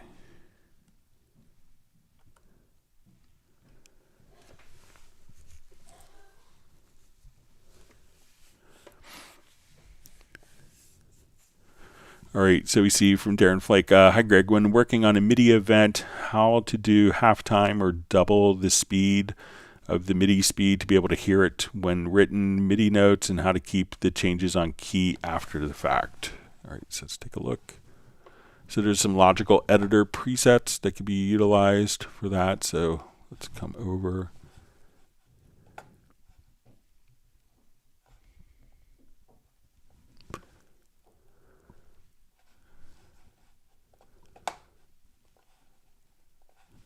All right, so say we have our MIDI event here. So all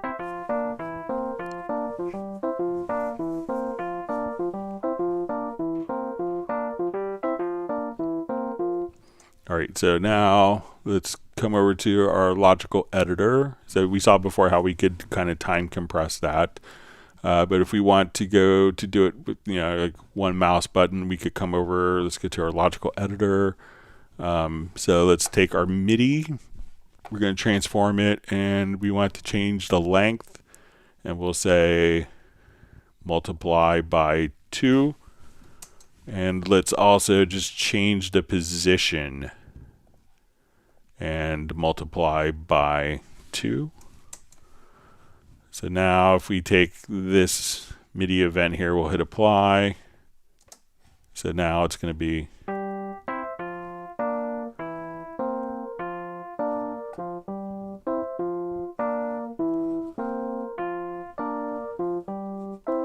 so now we've made it twice as long. So if we undo that and we just switch this to divide by 2 for position and length. So now we'll say this is our original. So this is our original time. Now if I hit this logical editor preset,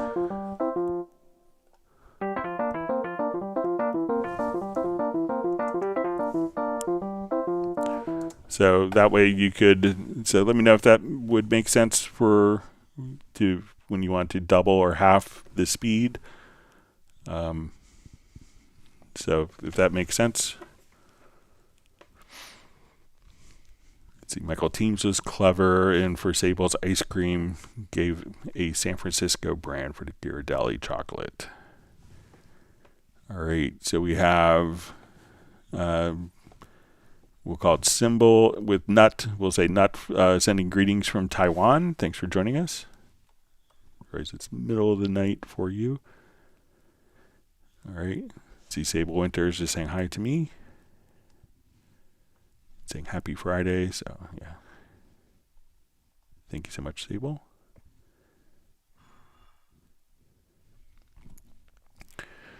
Okay, Michael Teams is just making sure everyone whacks the like button.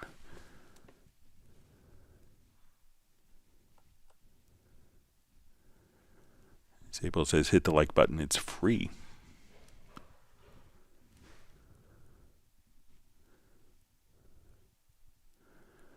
All right, so we see Gareth says, I didn't miss my question, did I? So I don't remember a question. I don't remember seeing one, but if you want to ask it again, be happy to.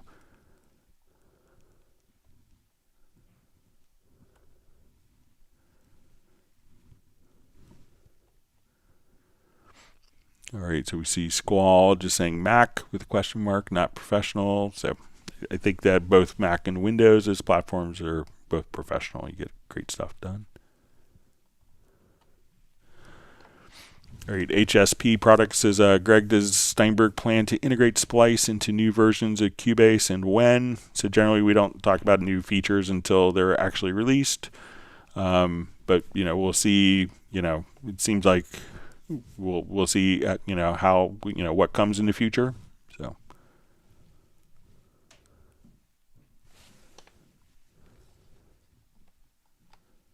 But we obviously have lots of people using Splice with Cubase.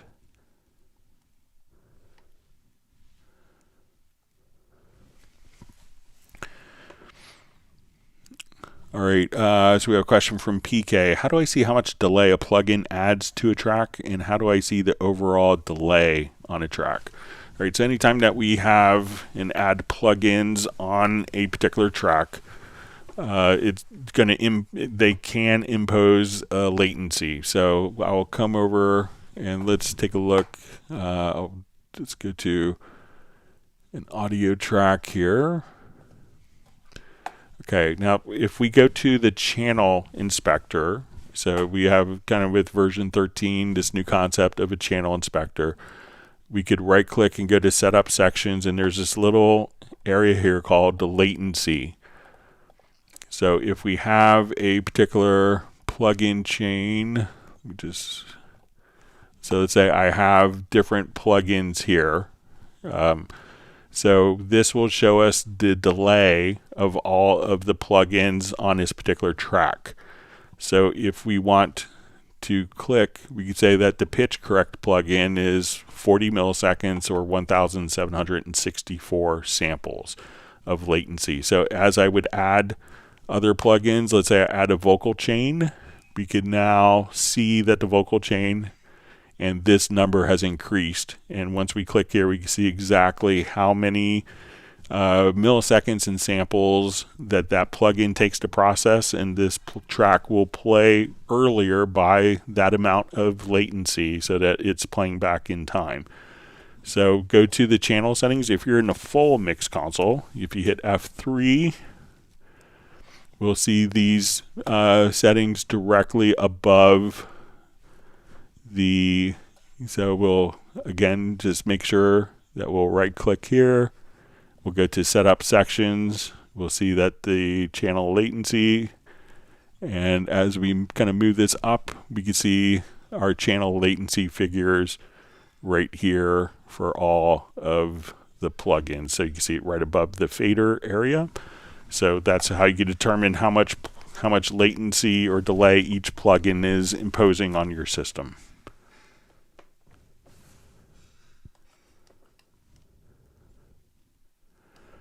See Tireman Guitars, nice comment, says I've learned so much from these live streams. Thanks, Craig. So you're welcome.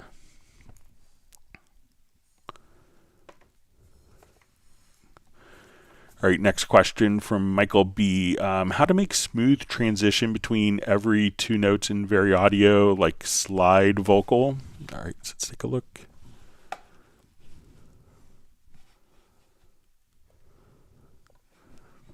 All right, so let's say we'll just make this larger here so we can see.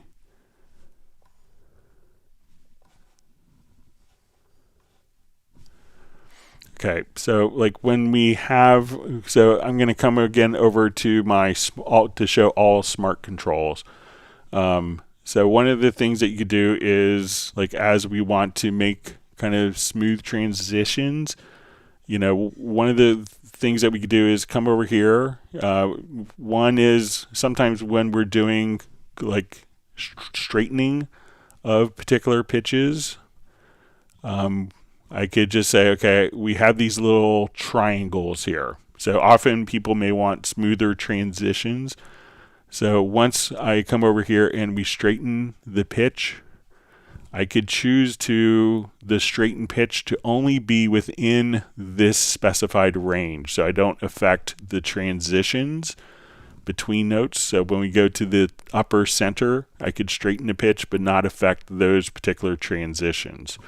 So we could, you know, not affect it that way. But also once you come over here and we go to the upper right hand corner, we could just kind of just take that and transition directly into notes smoother. So if we take the square in the upper right hand corner, we could just smooth out that transition going into the other notes. So if we want to move it up, and we take this and we can take the beginning of the notes and adjust the transition to make that smoother, we could do that very easily as well. So let me know if that's helpful.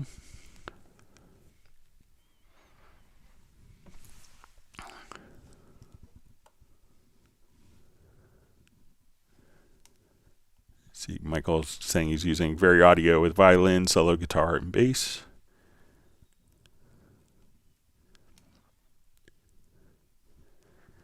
Let's see, Gerald Ely is saying heavy metal polka accordion. I did actually have someone with that condition set once, so that's why I always kind of remember it.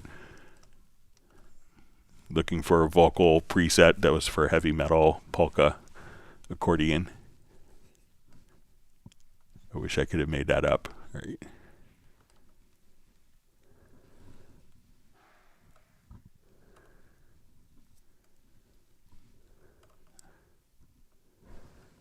Okay, sorry, just going through.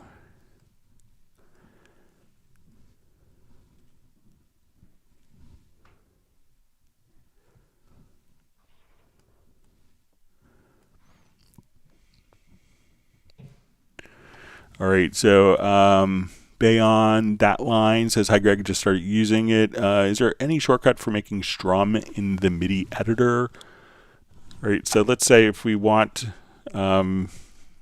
let's say if we have some block chords here. So say I drag these down and I'll join these together. So there is a kind of a trim tool. So I'll show you. So let's say if you want to do like different strumming, so use this tool, kind of looks maybe like a knife or a scalpel, and hold down kind of the Alt or Option key, and then you could just kind of draw in different curves for strumming. So try that, and that often will kind of do different strumming patterns when you're trying to mimic like guitar strums for long chords. And there's some other tools that you could use with the like Arpachi as well if you need more capabilities to make it more realistic for different like picking patterns.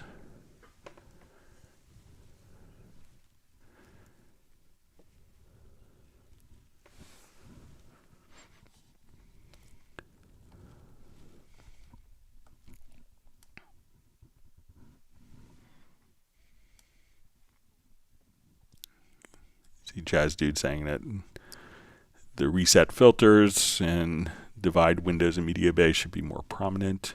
I'll pass that along.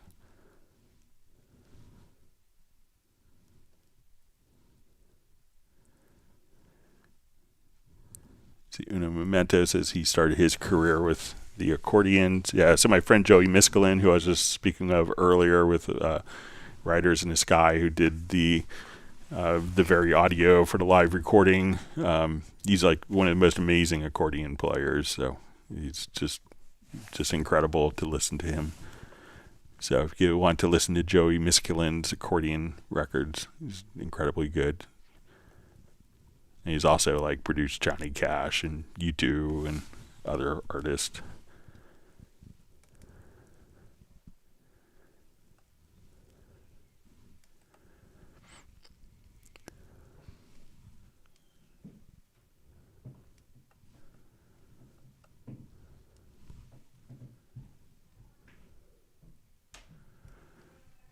All right, so I see Gareth just says, sorry if you answered this already, I'm repasting it in case it was missed. Let's see if it comes up. So I see you talking about posting it, but I don't see the question, Gareth. Maybe someone else sees it.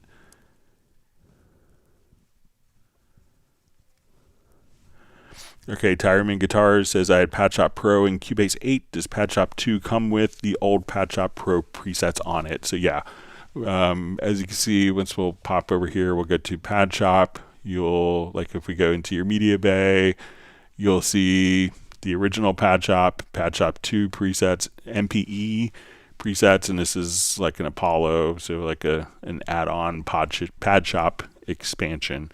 So yeah, all the original presets are there, plus more, to take advantage of, because PadShop 2 added, like I believe it added the arpeggiator and some effects, so that you'll be able to access those. See, Flyv says, thanks for all your great streaming help, Greg, almost like a living tutorial. So we just want people to be able to utilize the tools that they bought better. So. But thank you for the kind words. It means a lot. I'll pull that quote for my monthly report. just had to submit this morning. All right, Mark Rabin is saying that Stella's looking at her with sad eyes and wants to go to the dog park. So it's a wonderful day here, so take Stella out for a little bit.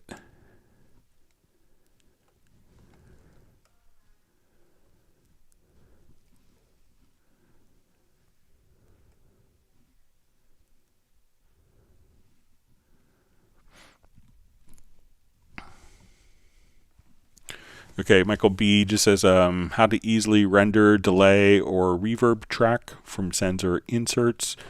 So with the inserts, it could be a little trickier, but if we'll show you either way. So let's say I want to, if you wanted to, because the insert is going to be blending the source. So let's say if we're here, I have this particular drums. All right, so at this point, we could say, let's go to, I want to do an insert. Now the insert is blending this sound with the original source.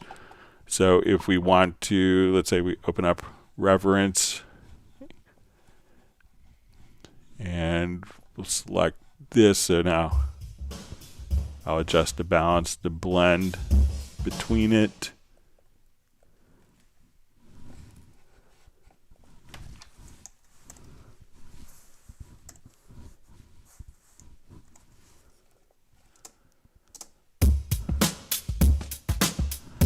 All right, so now if I just take that, we could choose to render in place, and this will blend the reverb with the source file, and that's kind of what an insert does. So if we just say, go to Edit menu to render in place. We'll say our render settings. I want the complete settings, so now we could just say render, and now this file will turn off the plugin. The reverb is now embedded within the particular plugin. So if we wanted to render the reverb separately when using it as a send effect, so let's right click, we'll say let's add an effects channel to the selected channels. We'll make it a stereo revelation. So now we listen to it, make sure we have our send level here.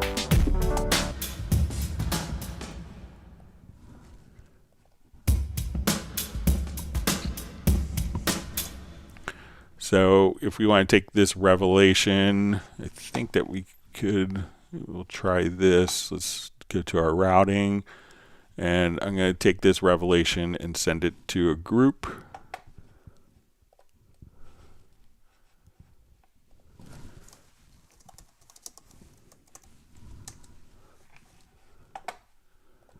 Okay.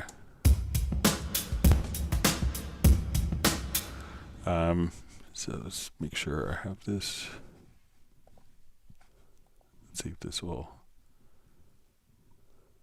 get to our group. But if we wanted the reverb isolated now, what I do is just come over here, and let's say we want to do an export audio mix down. And let's go to our effects channels. So we have this is going into our revelation. And then I could just say, let's create an audio track export. And now we could just simply export the reverb as its own source. Let's just try it one more time. So this is going through the revelation. All right, I'll just change the name. Make sure we have the right one.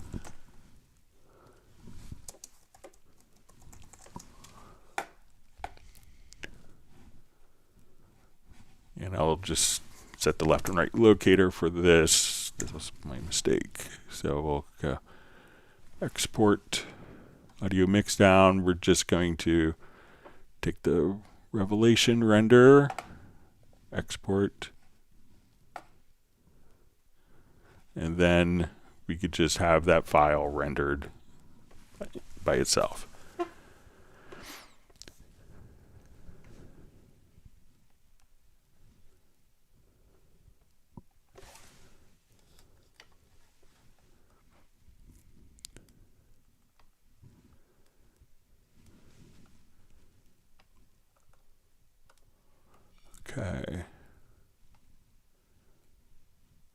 Gareth is saying accordion is a magical instrument. It is in like when really good people play it. But yeah, everyone check out Joey Miskelin's record. You can listen to it online. Gareth is wondering if his question is cursed. He's pasting it twice. All right, so hopefully it'll come up.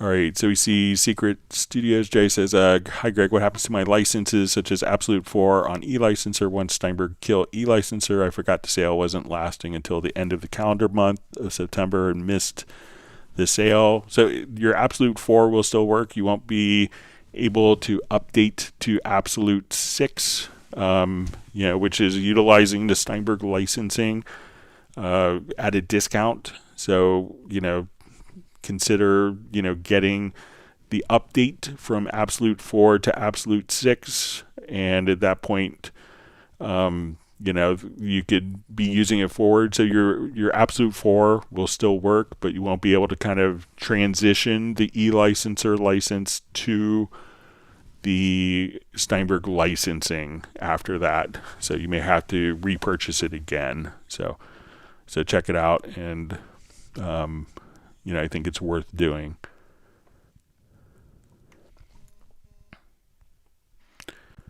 See, Gareth is pasting his question, but it disappears. Sorry about that.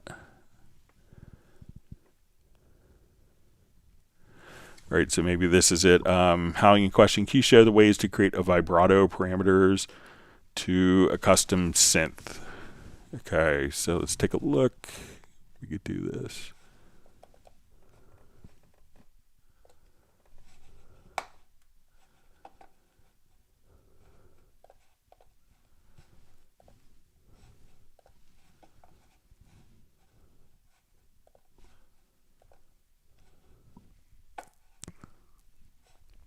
Okay, so let's say we want to do like an analog synth.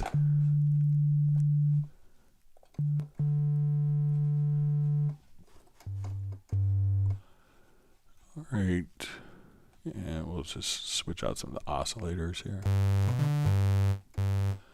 And let's come over here to, let's say, our filters.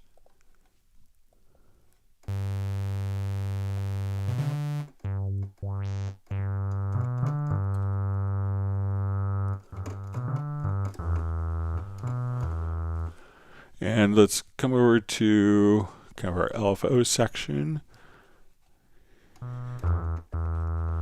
And I think we just want to be able to take this LFO to frequency or to pitch. So let's come over to the modulators.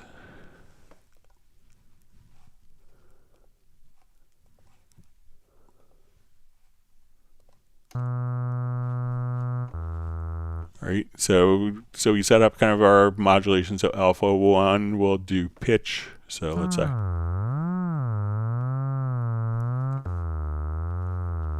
And then if you wanted to have that, and we could adjust.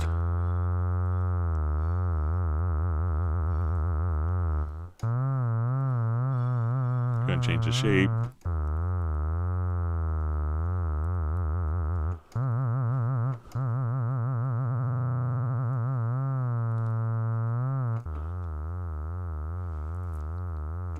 And you could also have that completely randomized. So if you wanted to.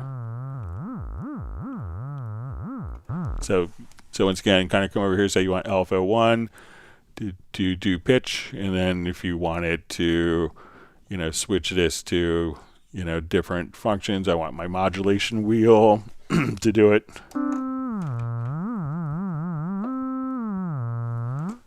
So that way you could take kind of the basic synthesis functions of it. Say, okay, we want to do our oscillators, run it through your filters. Then you could set up kind of the modulation destinations, and you could say then alpha 1 is doing pitch. So let me know if that's kind of along the lines that you want it.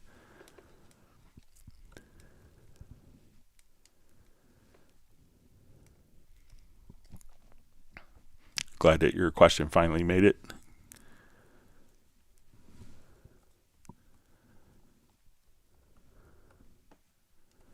See, Gareth is wondering if YouTube was censoring vibrato. So you just need to put auto-tune on it. So.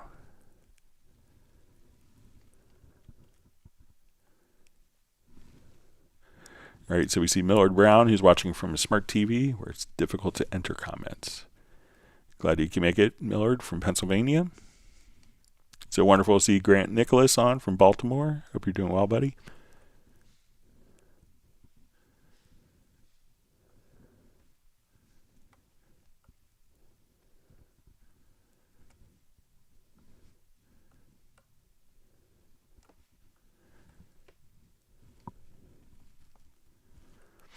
All right, so we see Tim K just says, Cubase is an incredible resource. Thank goodness everything is available on replay too. I'm unlikely to get it the first time unless it's dead simple and max 2 steps. All right, so we see Gareth just saying revelation a day. All right, so I know we had questions that were mailed in, so let me get to those.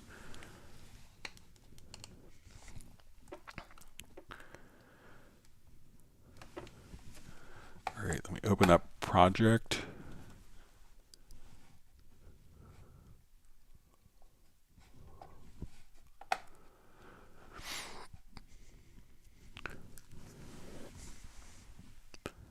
Okay, first question we had, is there a way of using Cubase that will tell me which chords will fit with a certain scale? For example, the chords available in A Phrygian. Thank you.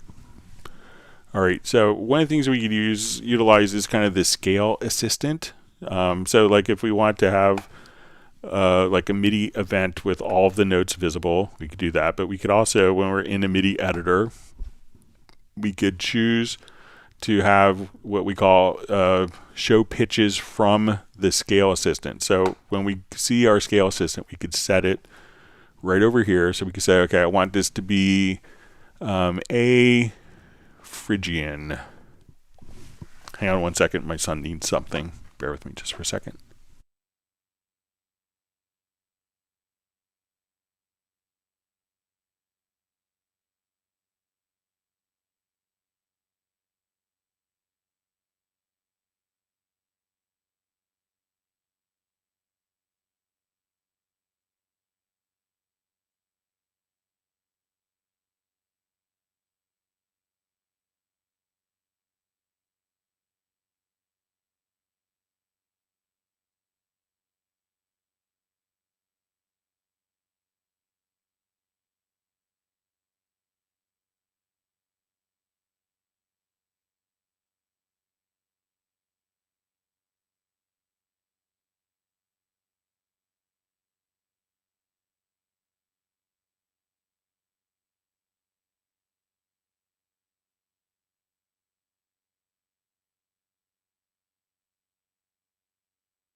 All right, I'm back. Sorry about that.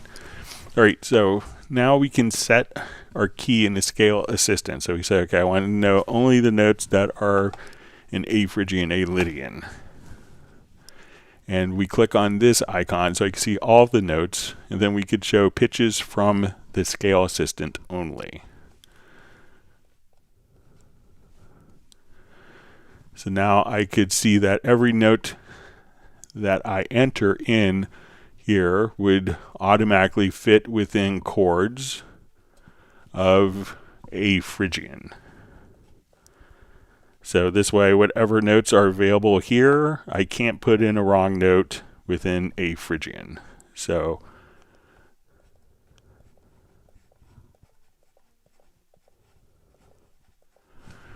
but if we wanted to see all of the pitches, we can see all the pitches, and then we could colorize based on the scale if we wanted to. But if you want to make sure that all of the chords and all of the notes are within a particular key, go to the scale assistant on the left hand side. We can choose your editor scale. So in this case, the example is A Phrygian. And now we choose to filter out notes from view that are not in A Phrygian.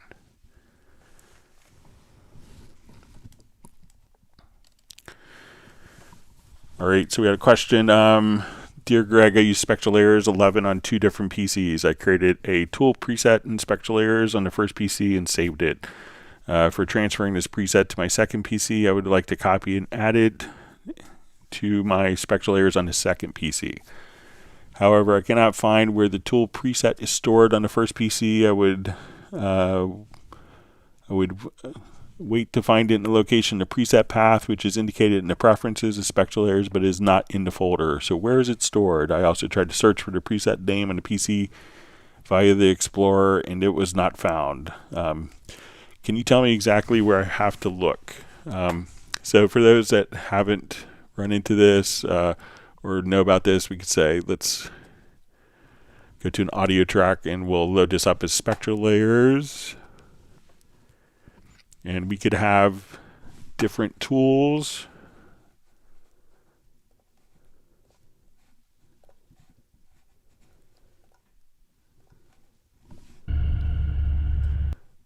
So now when we go into edits, we could have our different tools and we could add a preset. So let's say we'll call this November 1st.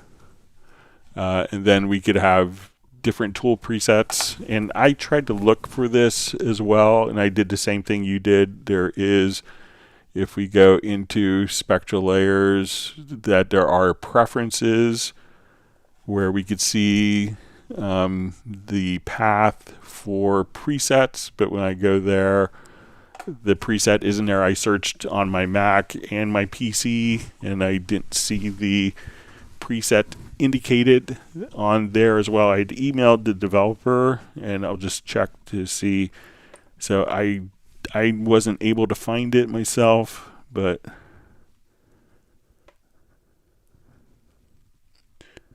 I haven't heard back from the developer, and I probably got it to him like 7 o'clock European time on a Friday.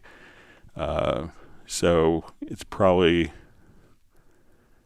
so I will hopefully have an answer for Tuesday on that, but I kind of did the same exact thing that you did as well, the same concept, and I wasn't able to find where the presets are stored for transferring, but hopefully Tuesday I'll get a response before then, and we'll see how it goes.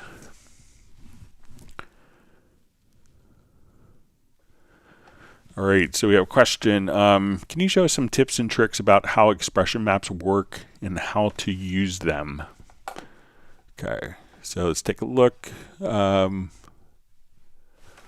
come over. Let's say now expression maps are really kind of often going to be utilized with like orchestral instruments, where we want to mimic the different articulations or like tonguing and breathing and bowing styles that orchestral instruments can use to make them sound more realistic. Because a lot of times if we are working with like a stringed instrument here, let me just get rid of these, we may have, let's just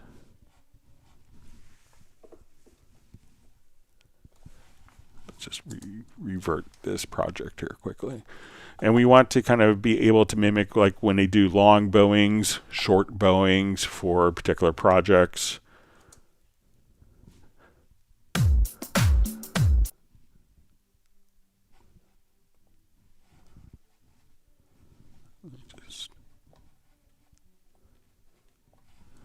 I'll just show it on our project here quickly. So expression maps will allow us to switch between these different styles of playing so that we have a lot of flexibility with this.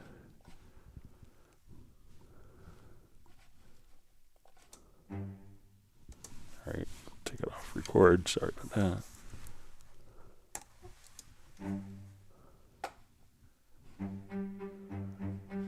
So when we go to look at a particular instrument, I may want this instrument when we open it up. So we'll just look at the particular instrument. So when we open up the instrument, we could just say, just show it here. All right, so we have these notes that are playing different pitches. And then if I wanted to switch to play pizzicato or marcato, sustain, legato, tremolo. So we may want to switch between these. So we could create what's called an expression map. So the expression map, when we look at it, we could just, if it's a Hallian-based instrument, we could just say import key switches. And now we see all of the different articulations that are available in this instrument. And in the lower zone, I'm going to choose just to add, instead of looking at velocity, we will choose to look at the articulations and dynamics. So let's say I want these notes to start off staccato.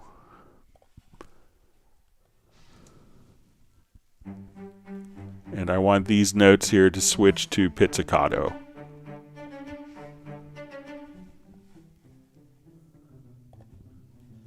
Back to, let's say, bowing here.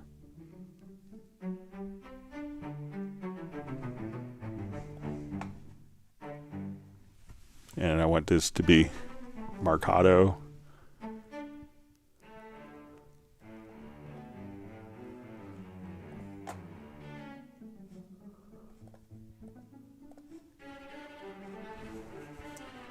So this will allow us to switch between all of the different styles of playing with particular instruments. So when we look at an expression map, we can see that this articulation would be a key switch, so that when we play like, C0, it would tell the instrument to play back staccato. When we play back C#0, it would be pizzicato. When it does D0, that would be marcato. So kind of longer notes. And that way we could have different styles of playing for particular instruments. All right, another question. It says, I'm currently programming MIDI guitars and they have different samples at different velocities. I'm sure most VST instruments have this functionality. For example, a note at a velocity of 127 is a pinch harmonic, and 126 through 30 determines how hard you're playing a note. Velocities under 30 means different levels of muted notes. My question is, can you set up the colors of the MIDI note velocities just like you can with the meters in the mixer to reflect the instrument you're working with? In this case, 127 would be red. So there isn't like an exact analog between the two. If we are looking at velocity of data, and let's say I'm scaling the velocity, so let's come over here and switch to our line tool. You'll notice that as we increase velocity, that the colors will become brighter to darker red. And there are different color schemes here.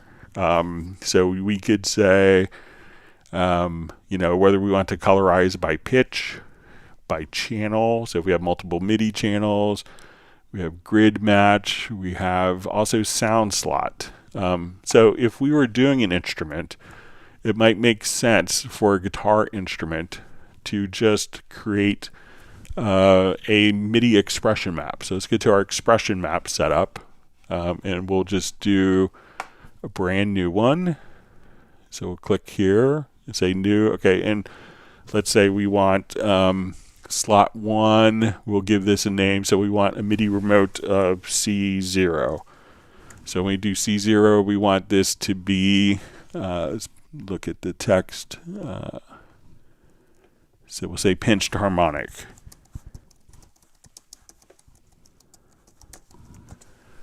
All right, and we could say that this velocity range, so we'll say minimum velocity is, in your example, so a velocity at 127. So we'll say our minimum velocity here is 127. All right, and we could give this a color. So let's say we want that to be, all right, and let's say we want to add another one. We want it to be C0 or C sharp 0. And we'll call this muted guitar.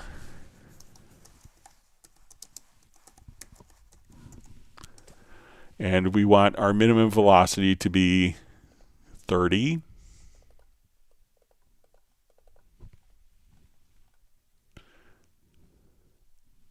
Or we'll say our minimum velocity be 0, and let's say our maximum to be 30. And let's say we want to add another one, and we'll call this normal guitar.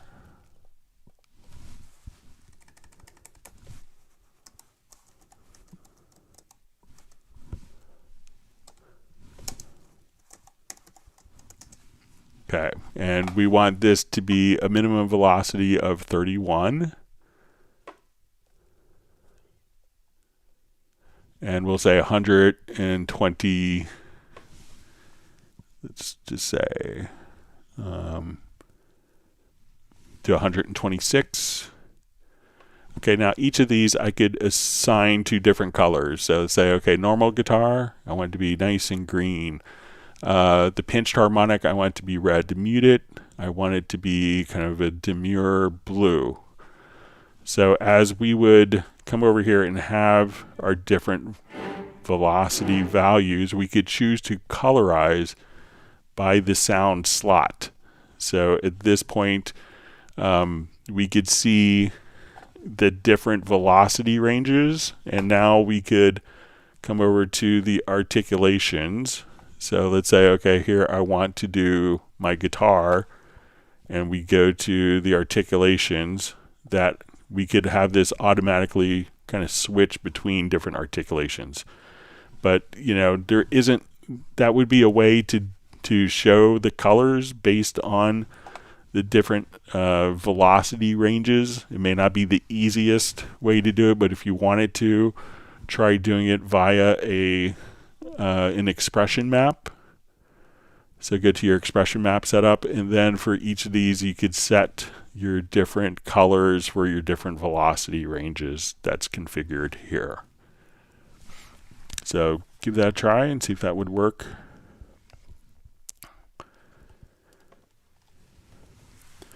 All right, next question mailed in. Can you group 2 or more MIDI parts events on separate tracks together? So all edits happen to all grouped parts events and then ungroup them.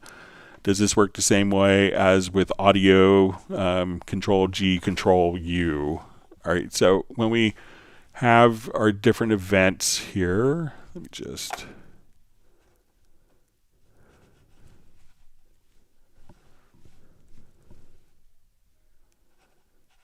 Okay, let me just revert this quickly where we were.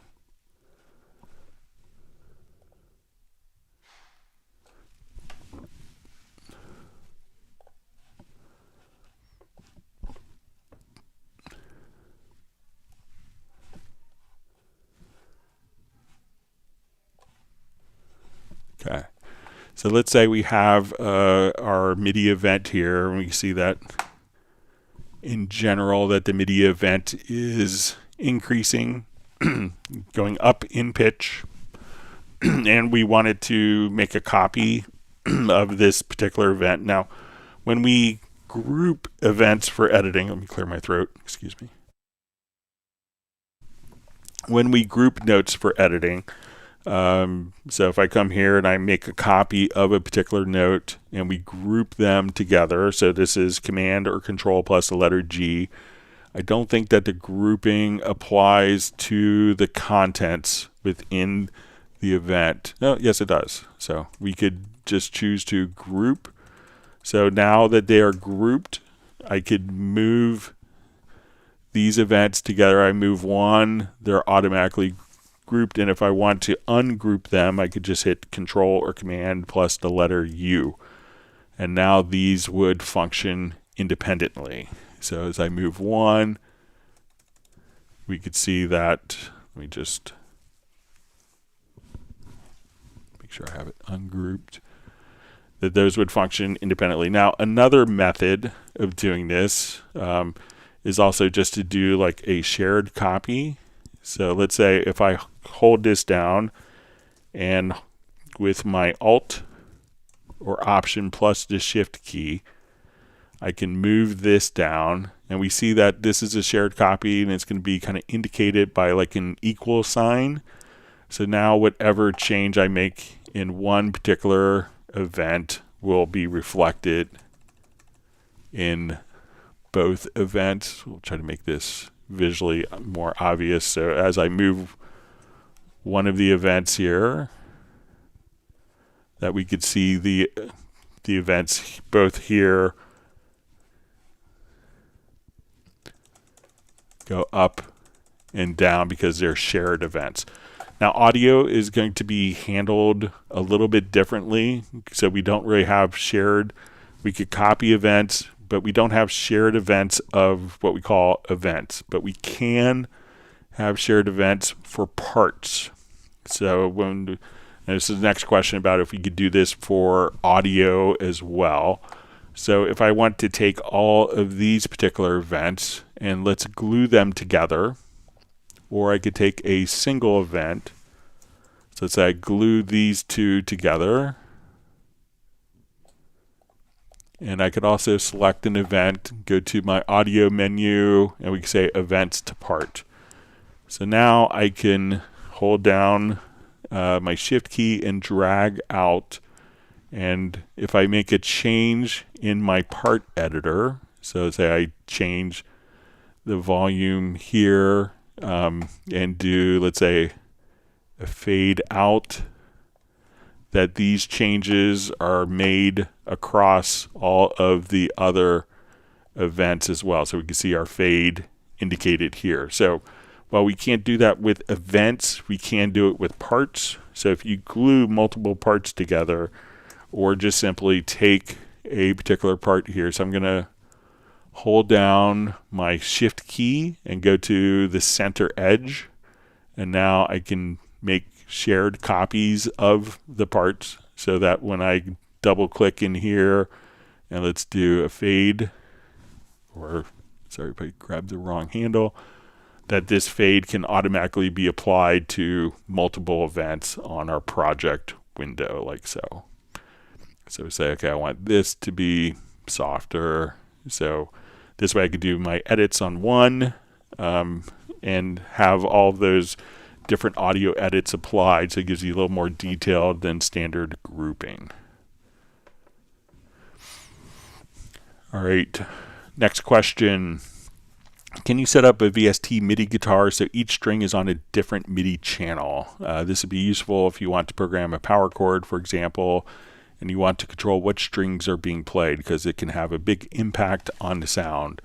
So if you want to deal with a MIDI guitar that's on multiple channels, what you could do is, there's always MIDI channels 1 through 16. So, but if you want it to have a MIDI event, so let's say we're on this and we want this to transmit on not just a single MIDI channel, but multiple MIDI channels, what we could do is select channel any.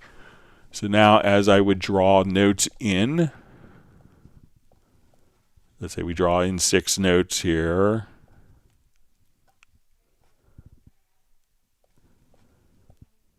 Okay, so all we would have to do now is like say this is going to be on MIDI channel 1. We go to the next note. This could be on channel 2. A lot of guitar synths will have each string on its own unique MIDI channel. So if you want that, you could just put Cubase to be in MIDI channel any, and that way you could have 16 separate MIDI channels all on one particular instrument. So again, in the output routing tab, just set this to any, and then each of these notes could be going to different destinations, to different MIDI channels to make it a little more flexible. All right, so we had a question last week from Tiago about how to assign incremental colors to tracks that are in a folder. So I don't think, I haven't seen Tiago on yet, but we'll see if this works. All right, so let's say I have all these tracks in a folder. All right, and I'm going to assign these all to the same color for now. So let's say I make all of these particular tracks red.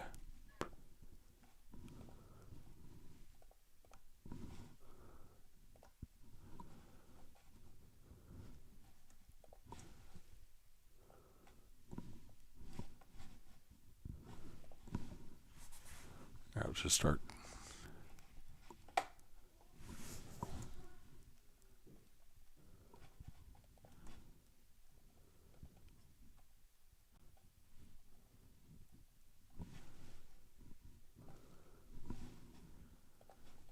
Oh, sorry, I just had an event selected here.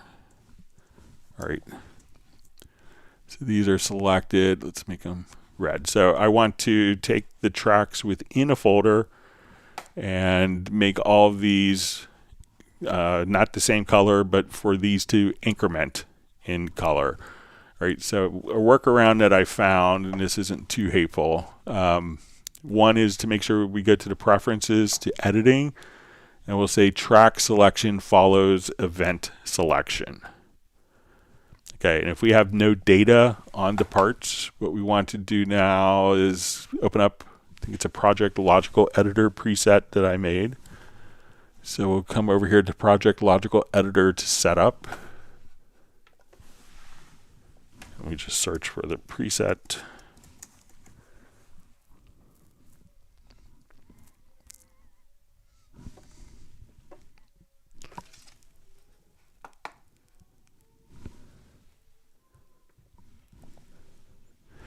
Okay, so what I want to do now is I'm going to use the range tool, and I'm going to select, and this is helpful if you don't have any events on the part. If you have events on the part, you could select the events.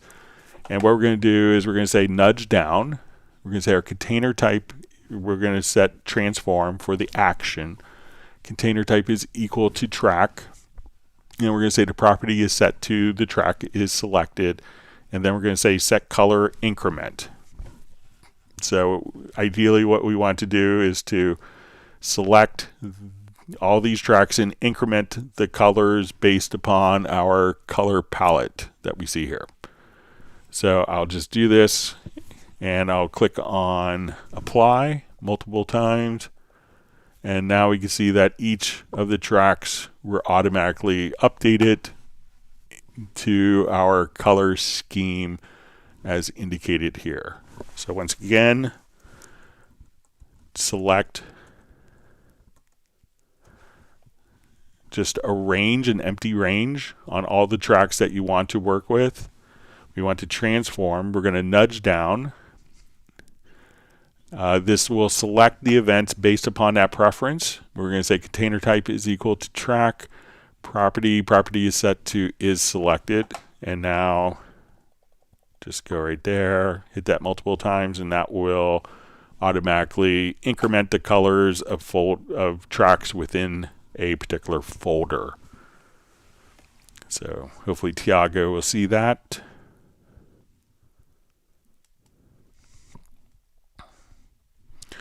Okay, we had a question on on Tuesday's live stream about how to separate background vocals from lead vocals in spectral layers. All right, so let's take a look. I think I got a project with some vocals on it here, background vocals. So let's just take a quick listen.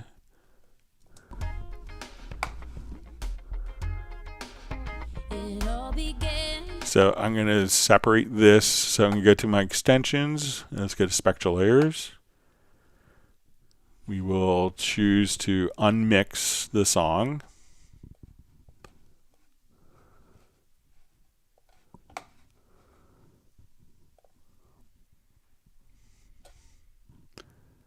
All right, we'll let it do its magic here. Again, this is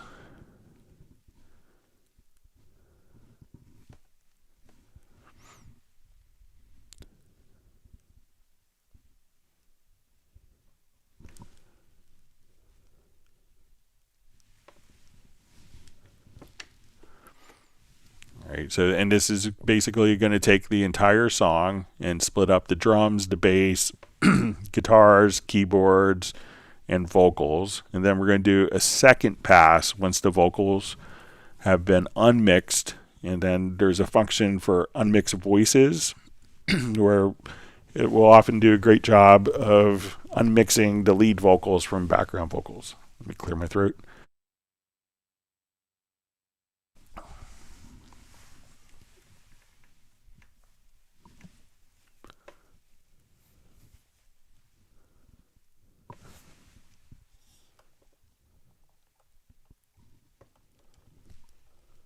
All right, about 60% done almost.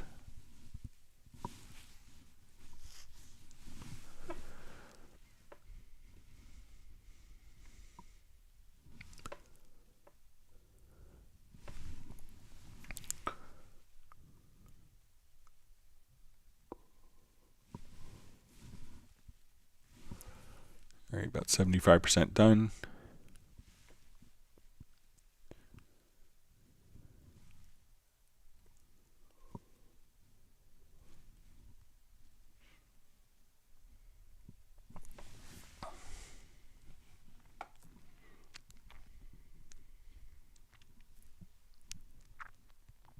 All right, almost finished.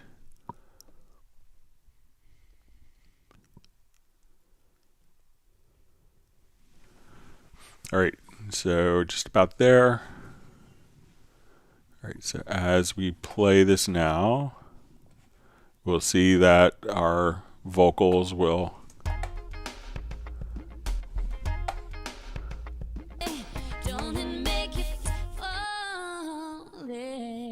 so here you see from our 2-track mix how well it isolated that, and so let's go to our modules. You kissed my face, the world was like a brand new place. Felt my fears all fly away. Don't it make you feel good? All right, so I think it's unmixed chorus. Somebody wants to give you their heart. Feel good. Somebody wants to take you just the way you are. You hear how amazing the vocal separation is there from the 2-track mix. All right. It all began the moment I laid eyes on him. He touched my hand, and the sky turned magic blue. And I was all at once, he kissed my face. The world was like a brand new place. Felt my fears all fly away. All right, it's about 78% done. Make you feel good. Knowing that somebody loves you. Don't it make you feel good? So now let's come over. Wants to give you their heart. So that's just the lead vocal. There to pick you up, smooth it out when things get. So we'll come over here, listen to a section. There's the background vocals. And now we could listen to the lead vocals.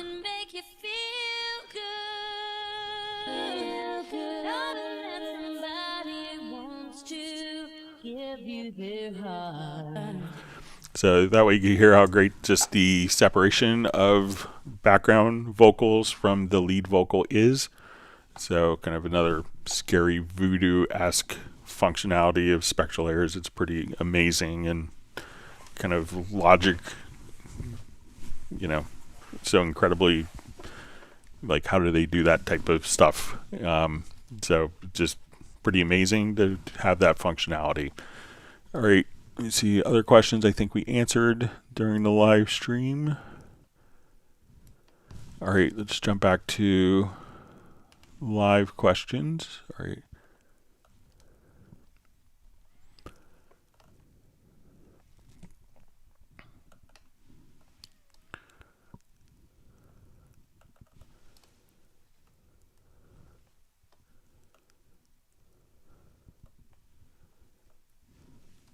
All right.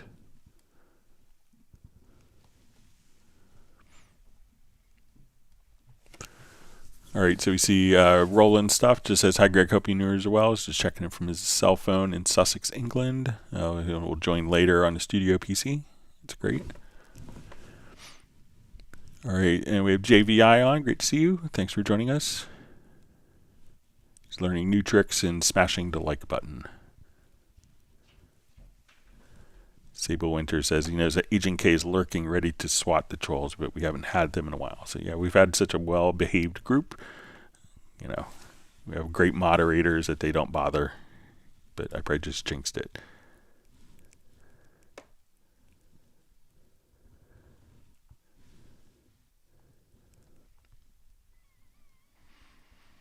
All right, so we see Gareth just saying Mod Matrix is a new toy.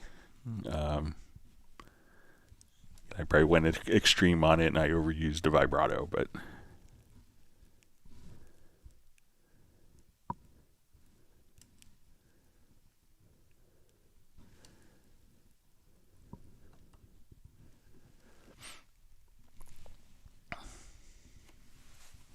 all right, so we have Val with a question on gaming sounds. Says I have multiple tracks with game sounds. How can I batch export them with their individual length and not the one from the cycle marker?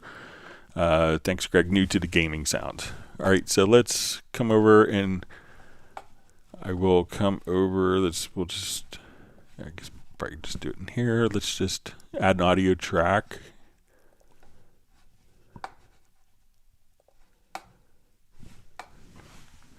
All right, so I think I have some game sounds. Yeah, some game sound effects. So.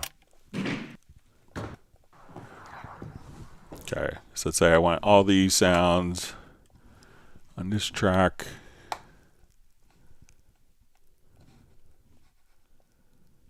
All right, so there's a couple different approaches. And one of the things that we did for a lot of game audio developers.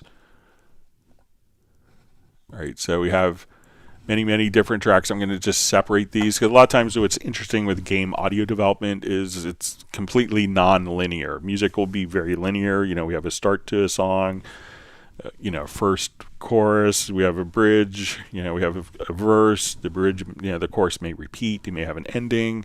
So all sorts of clever stuff and kind of a linear structure often. But when dealing with games, it can be a little different because they just have to deal with a lot of different files, but maybe in a completely non-linear format. So I'm going to just separate these events. We'll go to my edit menu to functions, and I'll just set like a 2-second spacer between each of these events. So if we don't want to, if we have applied different effects, so let's say as we listen to these, if I hit the right button, we can.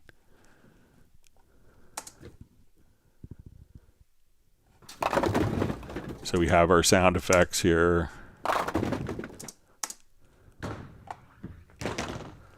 All right, and if I need to export these all, but maintain the exact length of the original file, because that's often very critical for game audio production. But if we want to maintain this, what we do is come over and we will say, I want to go to my file menu and I have those events selected.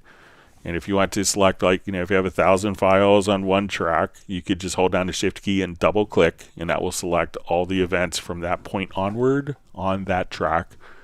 And we will say, let's get to our file menu to export, and we'll say selected events. And here we could do these, we would choose probably as separate events. We want these to go to a location here. So let's say I want to put these into, we'll choose a location on our desktop. We will make a new folder, game sound. We could choose to, do dry. We could do all of our effects processing as inserts, channel strips, and EQs, our send effects, our master effects. And now We could use custom names. So if you had to have like a different naming convention of like, this underscore your initials or edits or whatever, you could have different naming conventions that will automatically be applied to the files. So now when I choose to export, we will come over here. We'll say, let's create, we'll create unique name.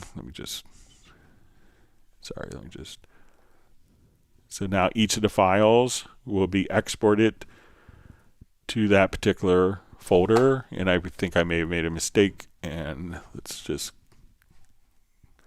and had a specific name selected. So I'm going to say uncheck use custom name. So let's come over here, export. Now each individual clip, and we can see an update in the timeline, will be rendered out without having to set a cycle marker. So now when we go to our desktop, we'll say, okay, we'll go to our game sound. We'll see all of our different files. These are where I named it incorrectly, but the name conventions are automatically maintained, and everything will be exported with the same lengths. So let me know if that's helpful for you, Val. So again, try within Cubase, just the export selected events, but make sure you have the event selected. And again, shift, double click, export selected events.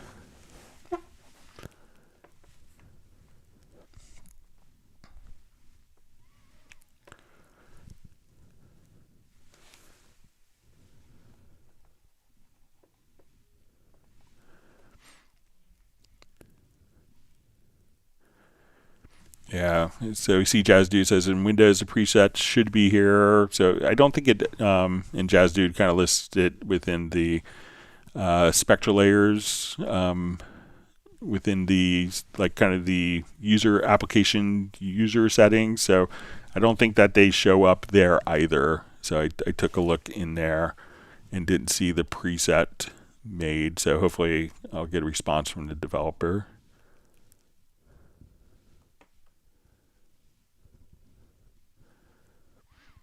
All right, we see that Gerald Ely is referring to a trick shown by Jazz Dude for like getting a really quick MIDI sample. So let's say on the sampler track, so let's say we have one particular note here.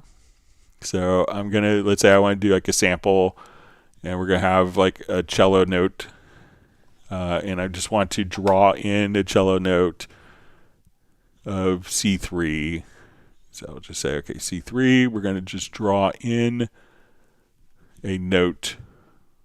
All right, now if we want to make a sample of that note, I could just take one single sample and drop it into the sampler track, and that could automatically render that particular instrument as an audio file. So if we want to take like this whole and render down like an entire MIDI part or just one note, you could drag and drop that directly into the sampler track and make your own new samples.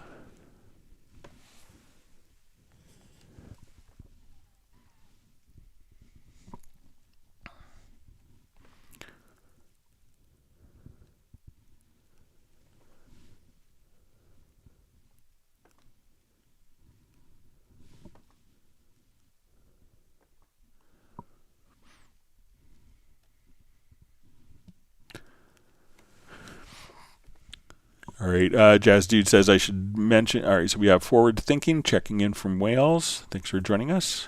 Jazz Dude says I should mention the different playback modes in the sampler track. So let's go ahead and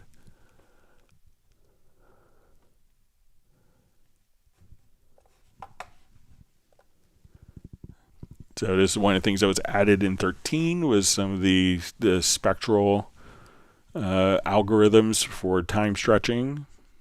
So let's say if we want to take our sampler track here and drag in a file.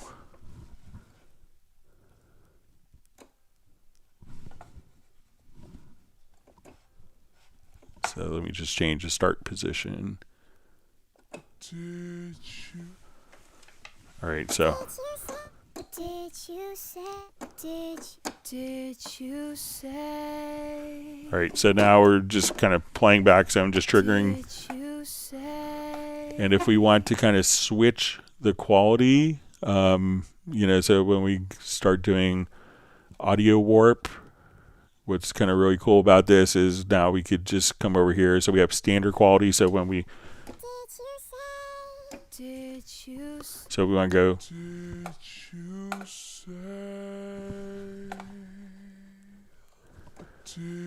So that's our standard quality. But if we wanted to go to like a real high quality, again, we can just say.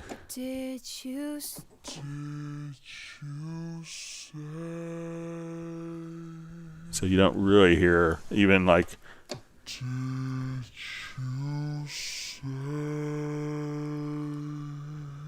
So as you kind of work with, extreme time stretching, you can just come over here and let's say, well, I'm going to go down 2 octaves.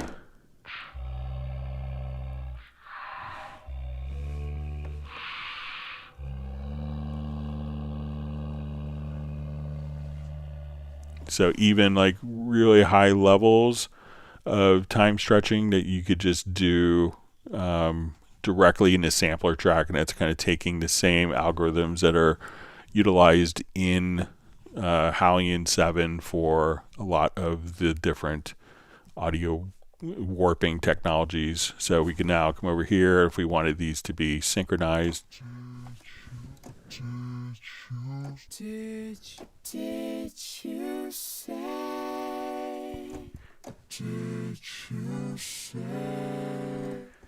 So if you wanted to, let's just play like a C0, E.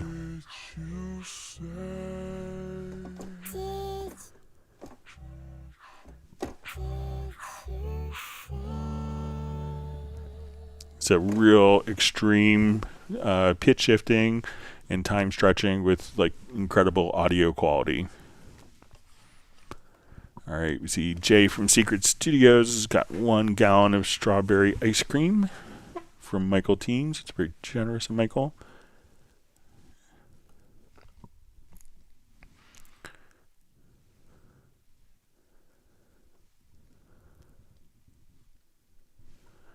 All right, so we see Michael Teams just asking about Nick. So I haven't seen Nick on in a while. Well, maybe I'll try to reach out to him. I think I'm Facebook friends with him. So, hope he's doing well.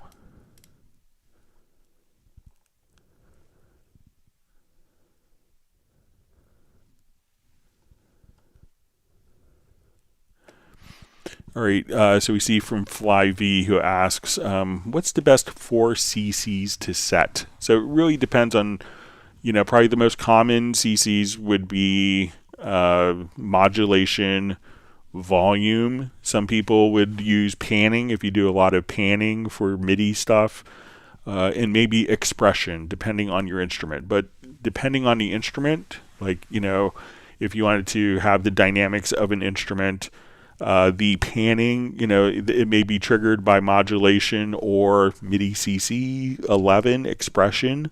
So it could really depend on what instruments that you're utilizing. A lot of the instruments you could modify what the default MIDI CC is. So if you were kind of mimicking a bow sound where, like violins and wind instruments can be different than keyboards in that, you could actually change the dynamics after you start playing. So you could have a soft note and then have it get loud and soft again, just based on how much wind is being played through the instrument or how much bow you're utilizing on the instrument. So that way we could have the MIDI CC kind of mimic that behavior.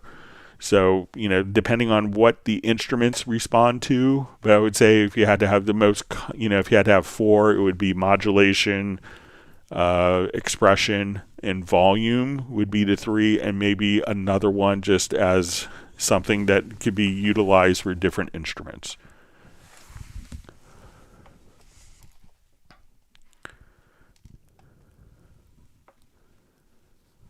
All right. See, Gareth is wondering if YouTube will censor aftertouch.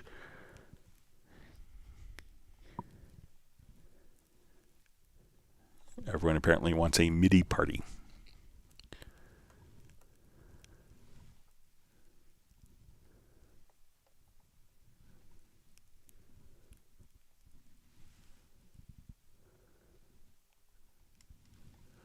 All right.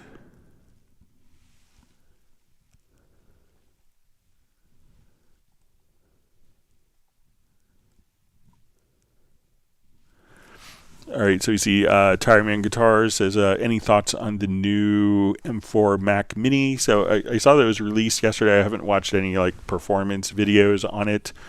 So I know that, it's interestingly that, I saw a lot of people were getting better performance out of the M2 processors versus M3s, because sometimes there's performance cores and efficiency cores. And I think like the M3s had more efficiency cores versus performance cores. And the performance cores are kind of what kind of gives you more of the meat and potatoes processing. The pictures I saw, it looked cute, but I would always kind of check, and sometimes it's hard to find how many performance versus efficiency cores. And with less expensive systems, they often have more efficiency cores. So, but I haven't really checked it out in detail yet. All right, so we see George checking in from Germany. Glad you can make it. He has a question. All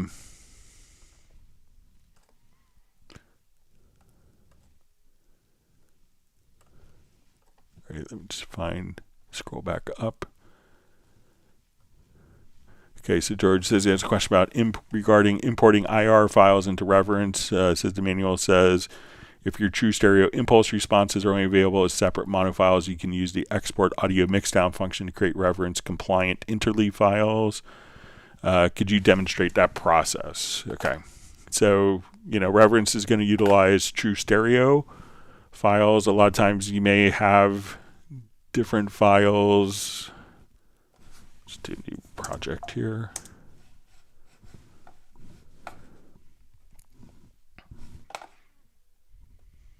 Let me see if I still have this open. I'll just drag a couple tracks over.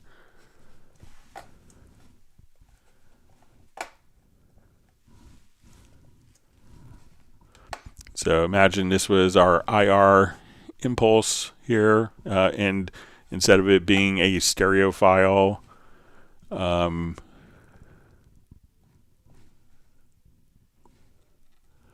we have two mono files. So when we want to take these two mono files, I'm going to select the tracks, not necessarily the events, but the tracks.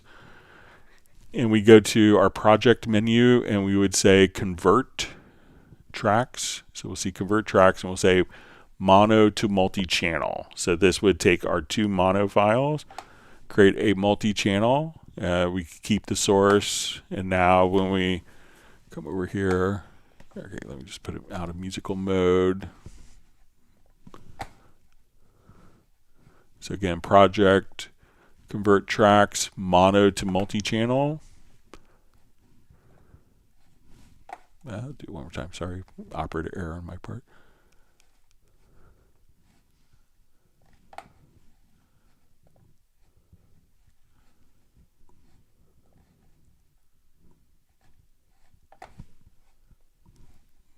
Sorry, just keep messing up. My fault.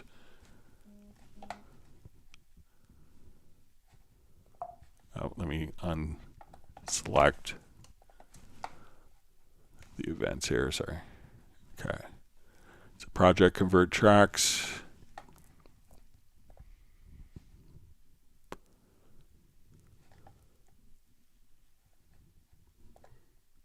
So now we have a stereo impulse. So if we have an effects channel track,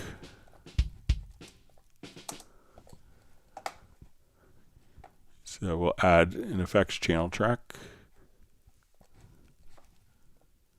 And we'll do reverence. And if this is our convolution reverb, we could just say import, and then we could just select that particular file. So this way, a lot of earlier DAW systems couldn't record in stereo, which seems kind of absurd. And we record everything in mono, but a lot of tools would need an actual stereo file instead of linking to different mono files. So we could select the tracks, go to project menu, convert tracks, and say mono to multi-channel. And that would take the 2 mono tracks and generate a stereo interleaved file that we could then import into Reference.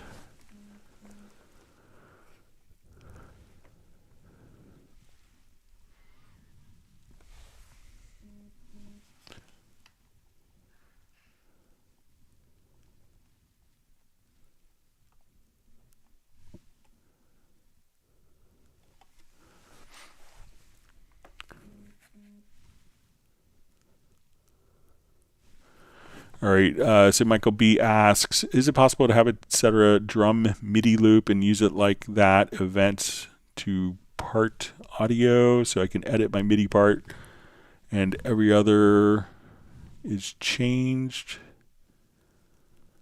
So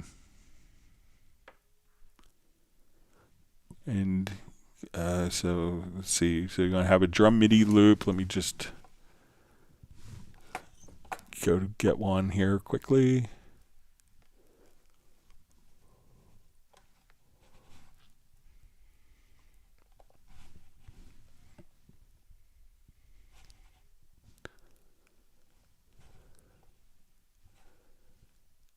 Okay, so let's say we have our drum loop here.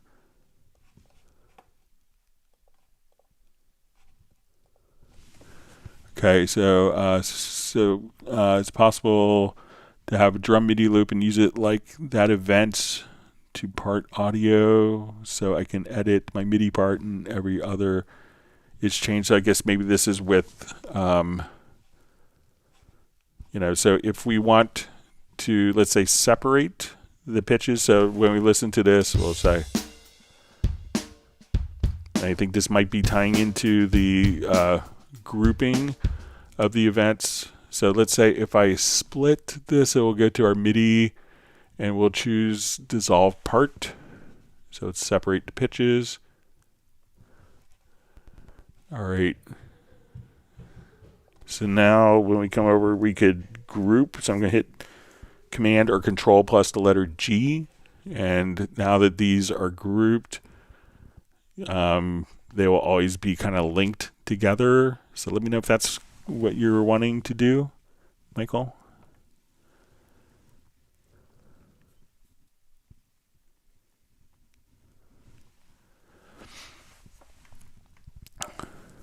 All right, so Marcus Strymon asks, so when you add, for example, a new VCA channel, it always gets input under the VCA channel. I have to scroll down and pull it up. Is there any way that it immediately appears at the current position?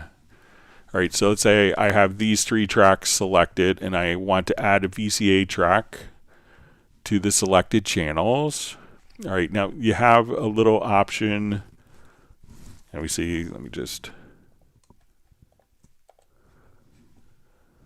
So let's say when we go to add VCA, I will come here and you have an option for create inside folder, which would place it at the bottom in the VCA's folder. Or we could say create it outside of the folder. Outside of the folder, we could think, if we were to translate it, is below the last selected track. So when I add now, the VCA gets added directly below the last selected track. If I select these 3 tracks and I add a VCA track and we choose to put it inside the folder, then it goes all the way to the bottom into the VCA tracks folder. So again, when you're adding it, just come over, add track VCA, and choose to outside a folder for the folder setup. So it's probably not the best terminology, but I think that will put it directly below the last selected track.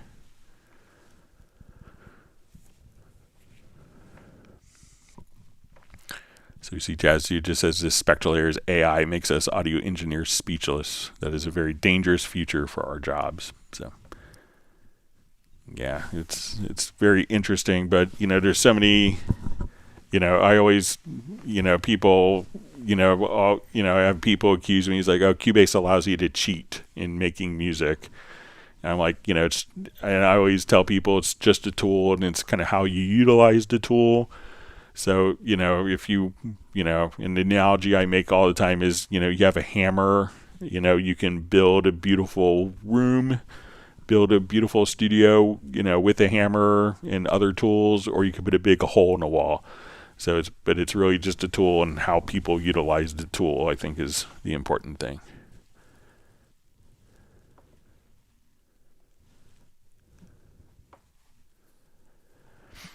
All right. Wonderful to see Michael Marshall checking in from Somerset in the UK. I see Tireman Guitars is saying, yeah, and this is just early AI.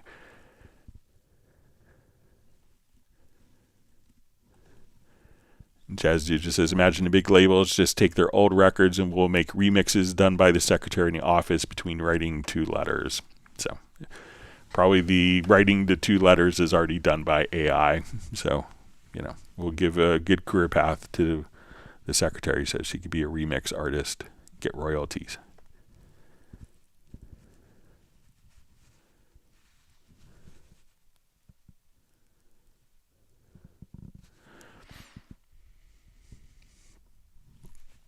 All right, so Marcus Strymon just says, so another thing, if I automated channel volume, is there any way to mix it then, increase the total channel volume? For now, I always solve this with either trim or adding a VCA. So, trim or VCA works, but let's say if we have volume automation, we could just come over and let's say I have my automation track open. We could select all of the events, and I could go to the values here in the info line and just increase or decrease. We could make project logical editor presets that do this as well. So let's say like my first automation value here is set to -12. And let's say I don't have the automation lane open. So what we could do is, we always get the order of this wrong. So I have a 50-50 chance, but let's come over here and we'll choose default. All right, I'll just close this out. So we could also say we want to transform. We'll say media type is equal to automation, and we'll say the property is set to the parent object is selected.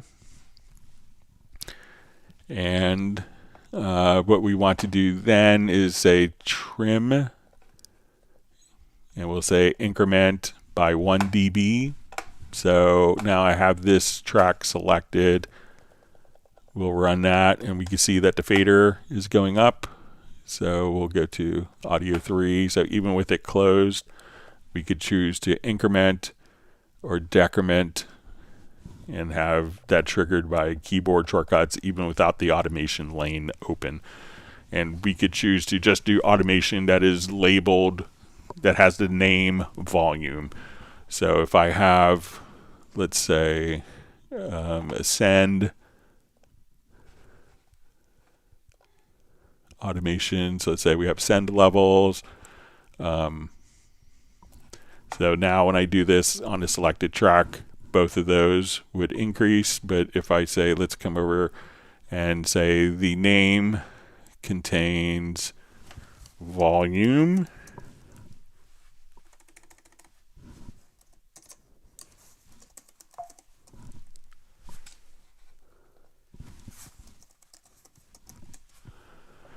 so now when I do this, it's only going to be the volume automation lane that moves and not like the send level. So easy ways, a couple of easy ways to do it. So, one is just to, you could open up the automation lane, right click, select all the events, and use your mouse wheel to hover. That's an easy way of doing it as well. So there's 3 or 4 ways to approach that.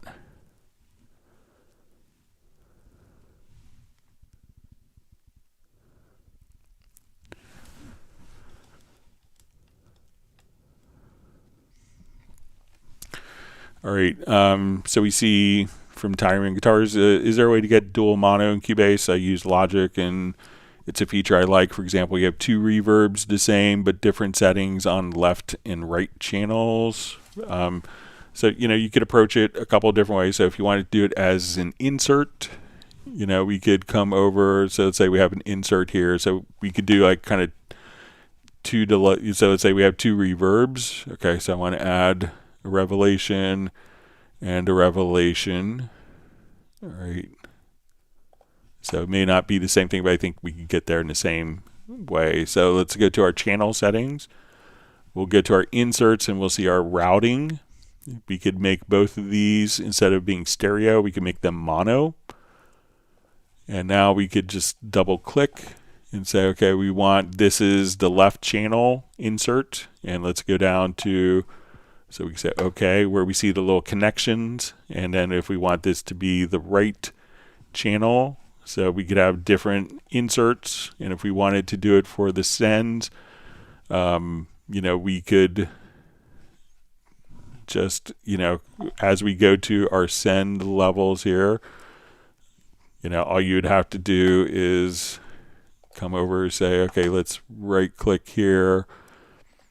We could do another RoomWorks, let's say, for instance. So we have our two reverbs. Let's say this is where we were. And then we could just go to the panning. I could say I want this reverb panned left, this one panned right. And so you could do it, you could use two different instances and have individual panning, and that also will work across if you're doing surround and Atmos type of functions as well, which other tools and other programs may not be able to handle.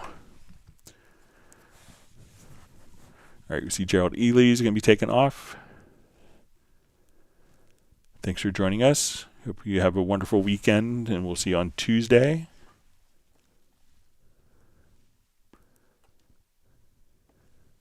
Wonderful to see Graham Witcher checking in from Oxford, England.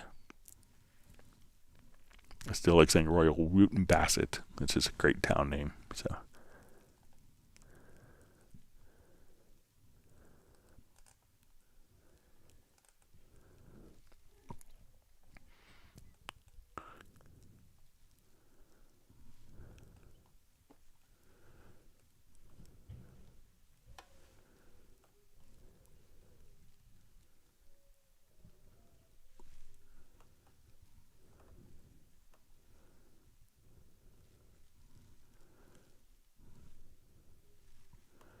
All right, sorry, my chat field jumped on me.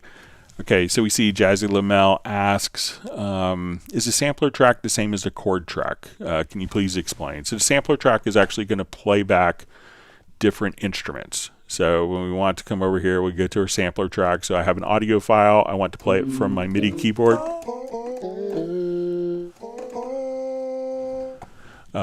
And so once we have like audio warp turned on here, we could also see, here's where we could see some of the additional spectral routing, and one specifically for vocal, so you don't have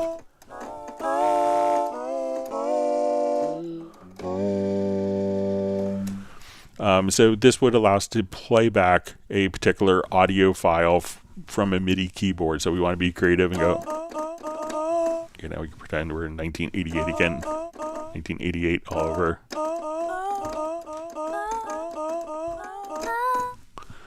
So we could do fun stuff like that. Whereas the chord track is really going to kind of lay out like potential chord progressions.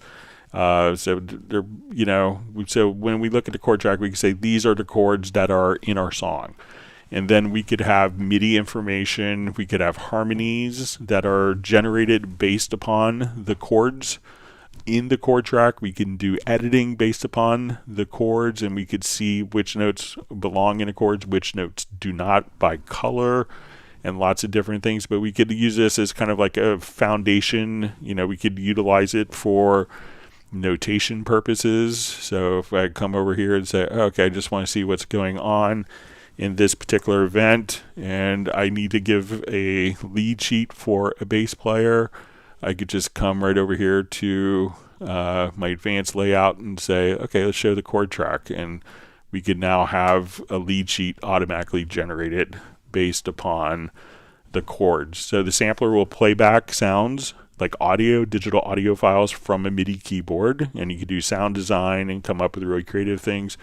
And the chord track we could use as the basis for kind of starting off a song, as well as utilizing, doing editing, lead sheets, and generating harmonies based on the chords that are being utilized in the song. So kind of different things, but both really cool and neat.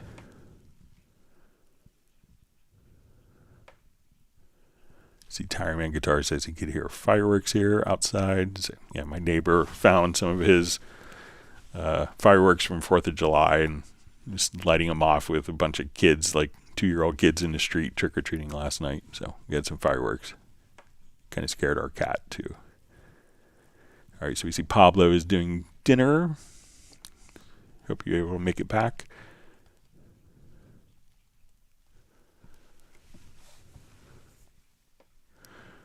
All right, so Marcus Strymon says, so just some minor thing. Is there a possibility to showcase the channel volume very largely on the mixer, since I use an 8-channel fader console, but often can't see the volumes well? All right, so let's say we have our mixer. So, we could have the mixer here, but you could also make it just like super obnoxiously tall if you want. So I have poor vision myself, so we could make this the Mr. Magoo mixer size if you want, or if you want it to be, very small, and we could adjust kind of our different aspects of it. So if you want to see just like super tall mixer faders, you could do that. And if you hit G and H, you could zoom out horizontally, or just kind of bring these down. You see like where you see these lines here separating between the racks and the faders, you could just bring that down as well. So let me know if that works for you.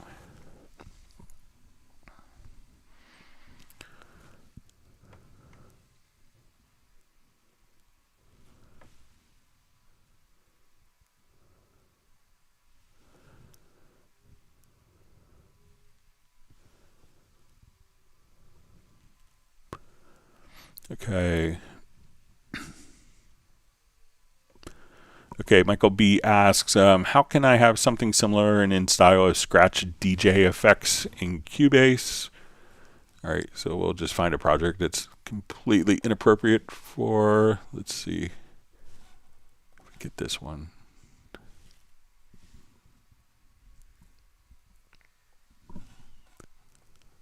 Let me revert.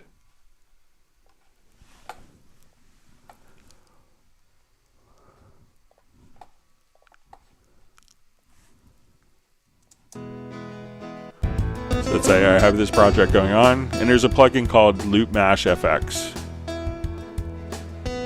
I'll put on my master fader here, and you'll find it under the category Other. So in real time, we could actually do this from playing a MIDI keyboard.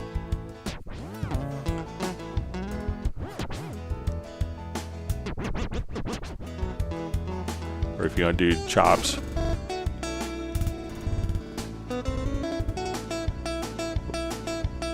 Or just repeat a section.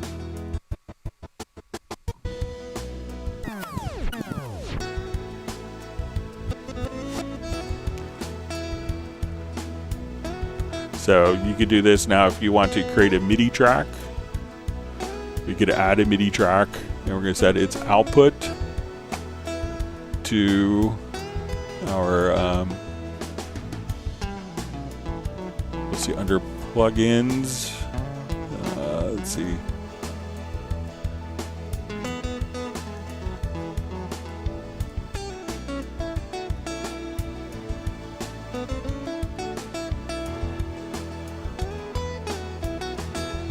But you should usually see it. Let's see if I have a different name. software. I'll just add a MIDI track.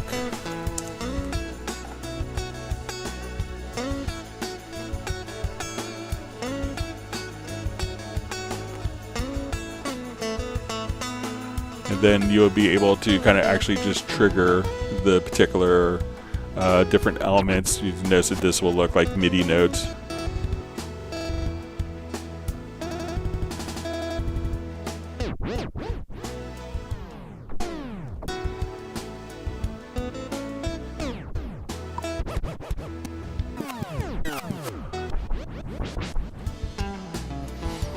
So you could actually just kind of play and perform that live.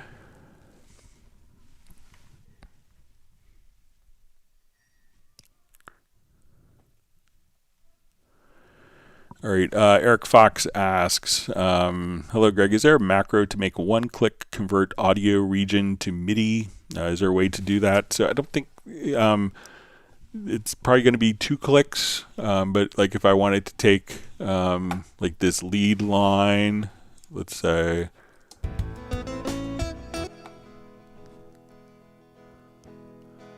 just find a melody here.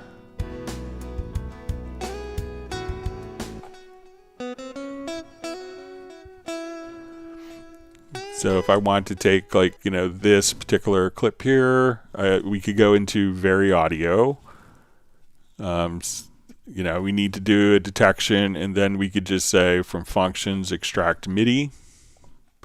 And now we could have the MIDI data right there. So it's not, you know, you may need to do 2 or 3 clicks, you know, because some of the functions are contingent upon if, you know, you can't necessarily convert it to MIDI if it hasn't gone through the Vary Audio process, and you have to kind of click to do that. So it's not a one-step process, but you could, you know, it's 2 or 3. So, but it's pretty easy to do.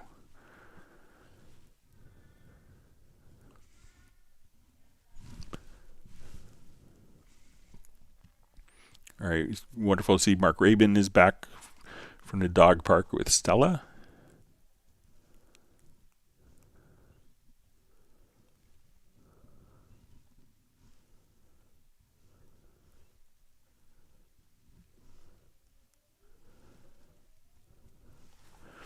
All right, so we see from Zenos Music says, may I ask what's going on with my question? Is it disappear for Greg? I'm trying to resend 4 or 5 times here in the chat. So make sure that, you know, the question isn't too long, or if you want to email it to me at clubcubase@steinberg.de, I'd be happy to keep my eye out for it so we could answer it in today's stream. So Marcus Strymon just says, this is just crazy helpful. Thank you a lot. Glad it's helpful. Otherwise, I spend a lot of time doing it. All right, and we have Cornell Hegedus, or Hegedus, sending greetings from the Netherlands. Thanks for joining us.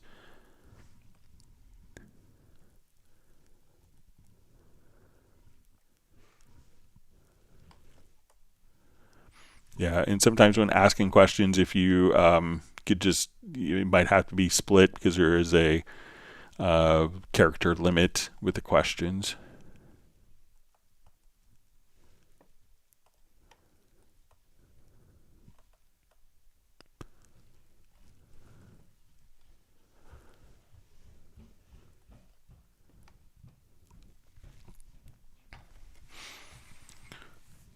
Okay. Okay, so we see Mark Raven says, I got a workflow question. Best way to be mindless, quick on inputs. I want to make it easier. I mainly use 2 ends. One is vocal, one is usually bass guitar / mando, banjo, acoustic guitar, room or close. Says, I use effects chains. I have presets. I wish I could assign key B for bass, G for guitar, etc.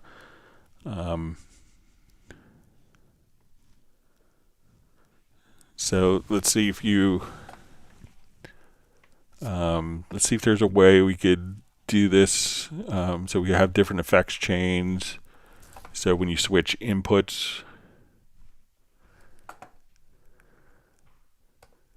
all right, so let's come over here. Let's add, so we have one input.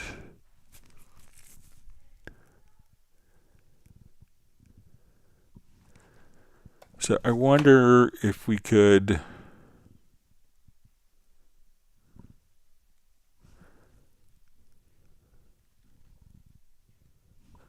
all right, so let's say we have 2 audio tracks.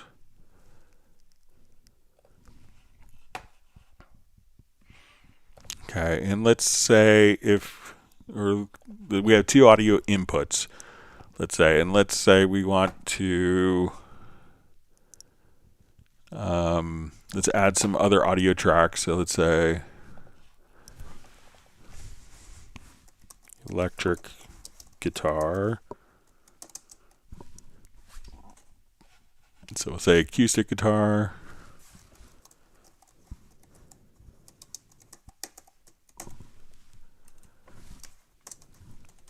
Bass, let's say mandolin.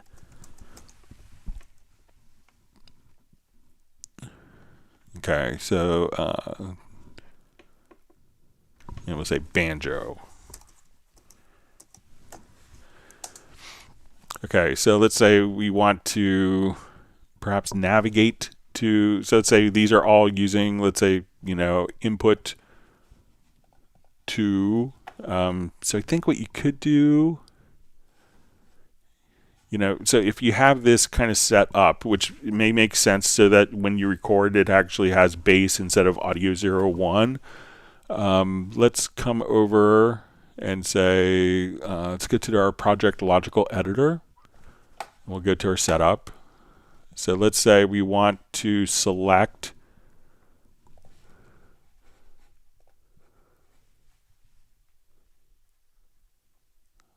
just make sure I don't.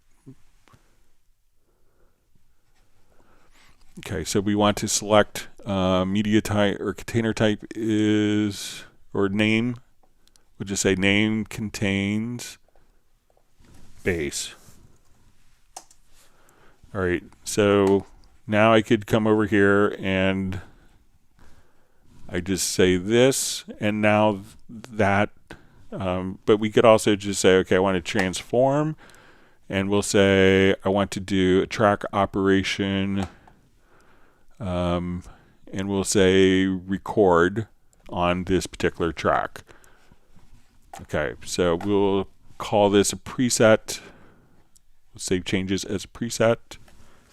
Okay.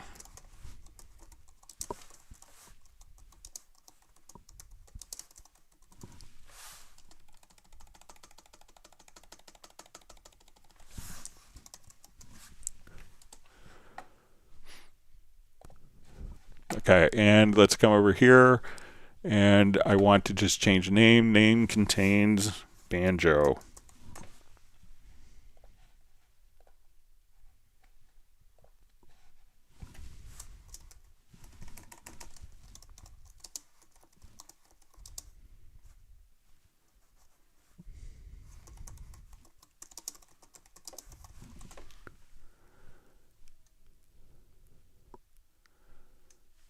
So we'll call this banjo.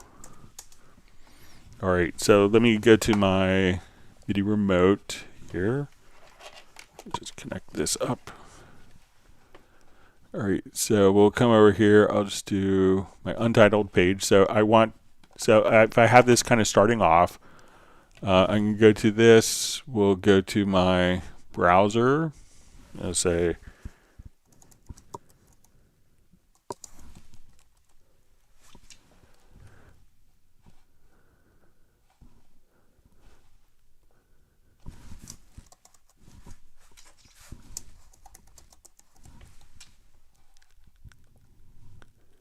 okay, so this will be banjo.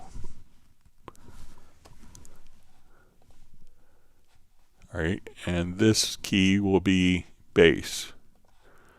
And I could assign these 2 keyboard shortcuts for B for bass and whatever. So now, if I have this, I could just come right over here and we could select,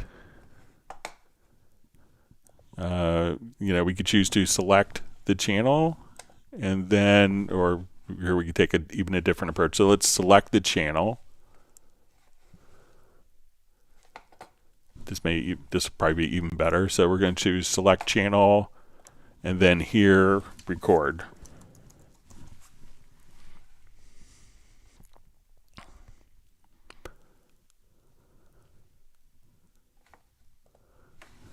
So now I could say so right now we have, let's say, nothing selected, where I have my stereo out selected. We go to our project logical editor, and we want to find tracks that are named banjo and select them and record. So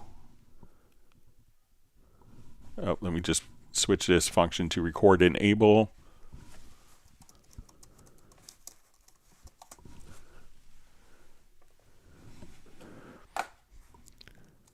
So let's undo that. So this channel is selected. So now we can say, let's go to banjo and record enable. I want to switch this to guitar, save that as a preset. And now we could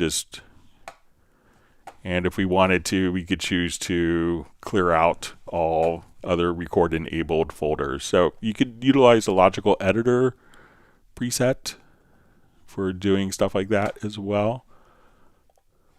So let me know if that makes sense, Mark, for your workflow. And if you send me an email to clubcubase@steinberg.de, I'd be happy to mail over the presets for you. So.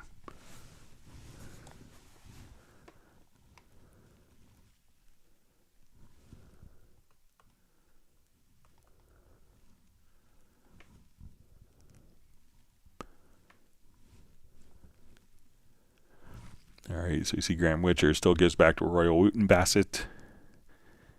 Gareth says he's loving Hallian. It's incredibly powerful. In a memento, once everyone did press the like button, it is possible that we will enjoy these streams in the future as well. It depends on a bit on you too.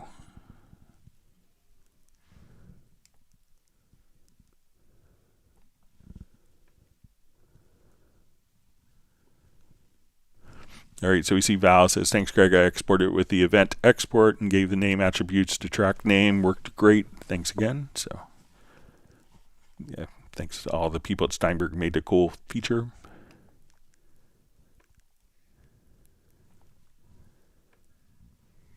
All right, so Jeff Sabelski has 2 more concerts this weekend. Yeah, so my next orchestral concert is going to be December 8th, I think. So looking forward to that.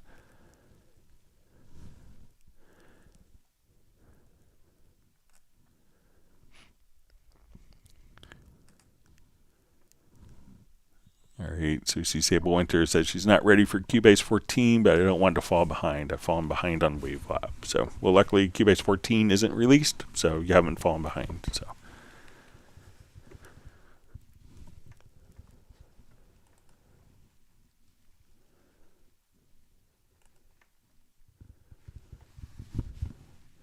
All right. Wonderful to see Michael Pierce has made it from Grand Chapel Studios in England.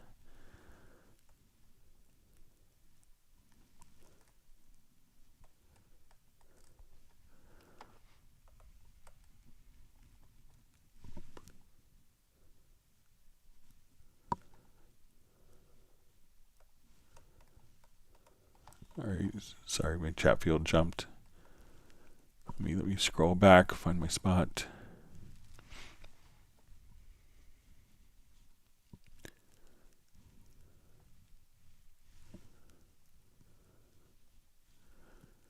Okay, so I think we finally have Zenos Music's question. Here's a question: how to use the retrospective recording function correctly? In theory, it's not very complicated, but it also happened to me a few times that when I played a good take and clicked retrospective recording, unfortunately, I pasted the old MIDI and not the last good take. Is there a memory limit that can be changed somehow? So I think it's 10,000 MIDI events. But I think that the track will have to be record enabled for it to know where it's going. So if you work primarily with it, so let's say if we just go here, Glad you got your question in.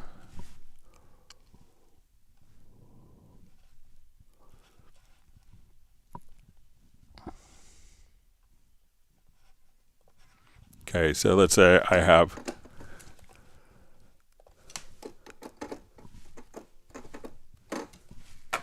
just make sure my just do new project. Sorry about that.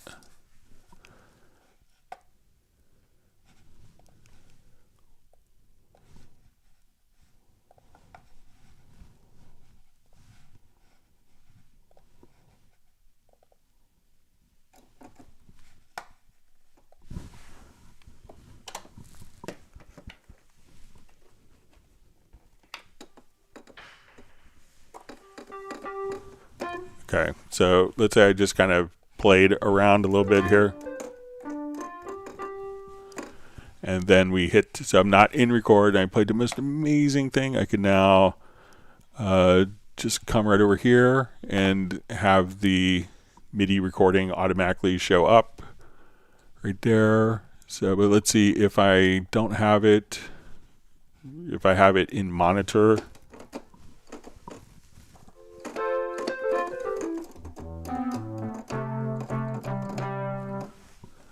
And then hit the record, that we now see that show up.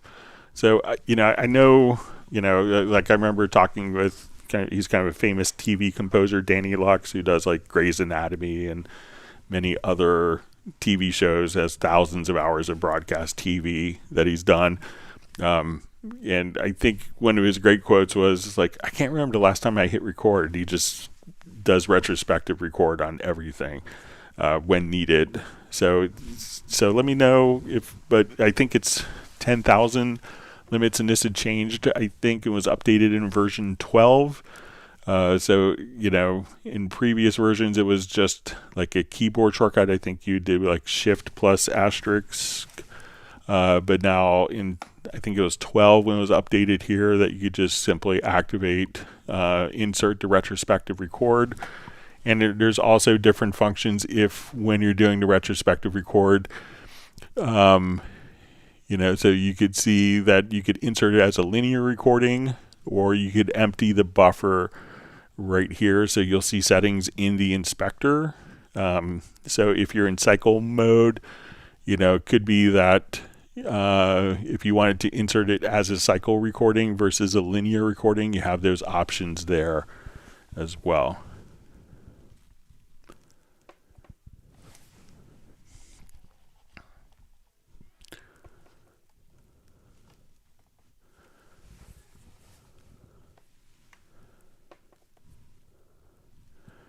Okay, so we see George, and what does this mean? Reverence can only process true stereo impulse response files with the following channel configuration in exactly that order.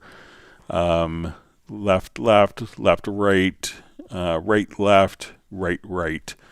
Okay, so I think, so sometimes when different programs would utilize naming conventions, like they may spell out left and spell out the word right instead of L and R, or LR, RR, LL. So there's all sorts of different naming conventions that people could use, and I think that those particular shortcuts of just using the L and R letters will specify the naming conventions. And if you said left and right and left and left and left and right, that it wouldn't work. But some people may name their left and right channels that way, and some programs may render it with names that way.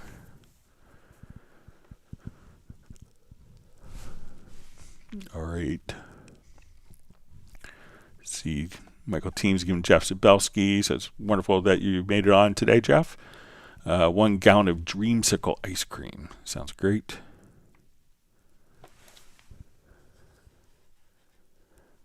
Sable, there's a great line, prescription chocolate chip cookie. So,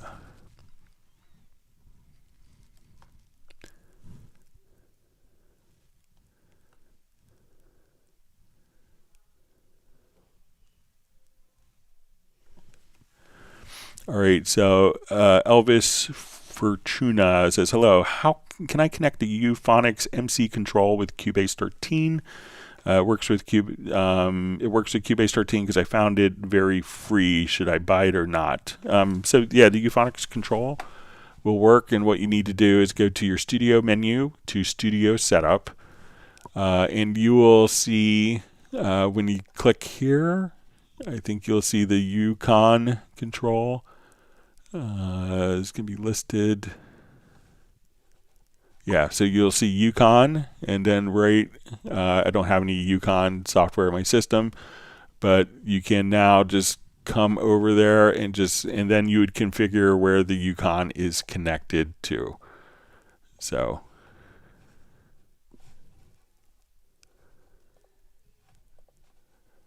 again, click here on the plus sign, and then you could just add your Yukon.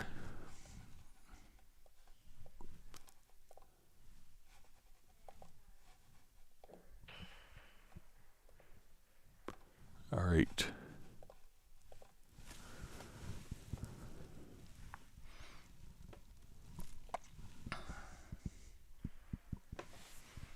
All right, so we see LibTech just asking how everyone's doing. So it seems like everyone's having a good Friday.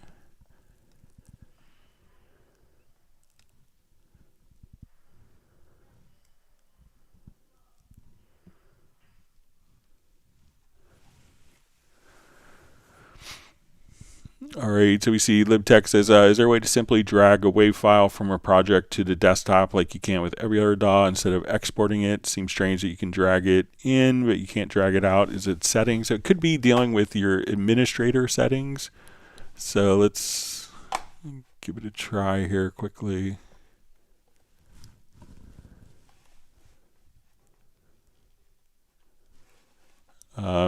But, I'm not sure, like a lot of times people, tend not to take a particular file out.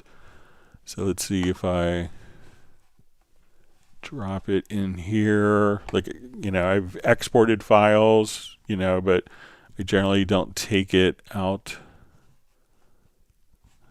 to a file. But, but it could be, I think on Windows, it could be like, an administrator rights issue as well. But usually people will drag files in and then export out. So like I've never felt the need to drag a file from the project window, because if it was exported out, once it's exported, I could access it anywhere I need.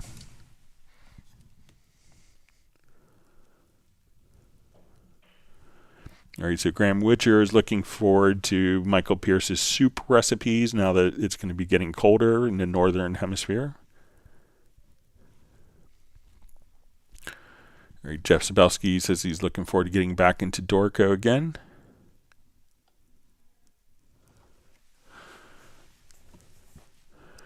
Okay, Marcus Strymon asks, so Greg, a personal question. How do you avoid wrist pain when doing a lot of Cubase? I struggle with carpal tunnel and the drum editor just kills me. So I'm always like really careful of just changing my hand position. So I make sure that my arms, when I'm sitting in my office chair, that my arms are kind of the same height as my desktop surface.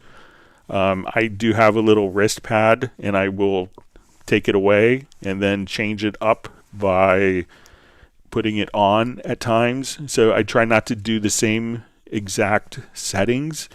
So sometimes I use a wrist pad and some days I don't, just so that the angle is changed. I guess I've been lucky. In 35 years ago, it was very common, like the people that were getting carpal tunnel syndrome were like kind of orchestral bass players and pizza cutters, because they did the same motion. And I was like the only person in my bass studio in college that didn't have to have carpal tunnel surgery. Everyone else had to go through surgery but I also make sure that I'm not like stressing and holding things tight, that it's kind of very loose and relaxed with my wrists. So, I try to have my desk set up so that everything is kind of within reach, easy reach. That's why I like my Korg Nano control, because it's, just kind of right in front of me, and I'm not kind of reaching and extending my arm out a lot. So, switch between a trackball and a mouse. Just do different things on different days so that you're not doing that same motion from one day to the next day. So get good with a trackball, get good with a mouse, try a different mouse with a different angle. Or maybe you're using a different button and you're using a trackball with your thumb, just so that it's not the same kind of, physical motion every single time. And just make sure that you're not tense when you're doing it. Like, you can see a lot of piano players, guitar players, bassists, musicians that play very tense. Don't do that, because that's also just bad.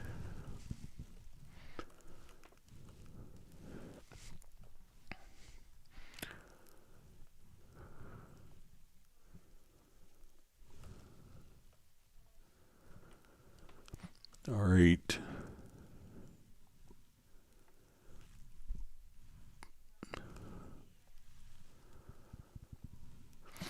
Okay, so Marcus also asks, is there any way to operate the drum editor without the mouse, and especially move drum hits without the raster so freely and really precisely per keyboard?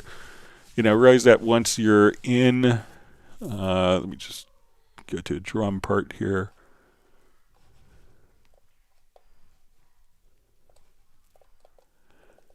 And keyboard shortcuts are always good to know. So, let's say I'm in the drum editor here. So, know that you could hold down, the controller command key, and then you could move events by the grid. So, learn the keyboard shortcuts to come over here and say, okay, I have this note on a grid. I want to, select that particular note, and then I could move notes or selections of notes up. Let's see, I guess not up. So I could use my arrow keys to move it down. If I wanted to double, let's hold down, or if I wanted to, take this particular note, hold down Control Command, move it left to right, change the, change the various quantize options. So you could do a lot of stuff. Some stuff, is, if you're doing a lot of stuff with velocity, sometimes you could select a particular note and just say, okay, I just want to play the velocity in of particular notes. You could do that as well, but some things will require a mouse, but, just try not to be tense about it, and try not to, have your wrist very relaxed the whole time. See, Gareth says hand yoga, he likes the sound of that.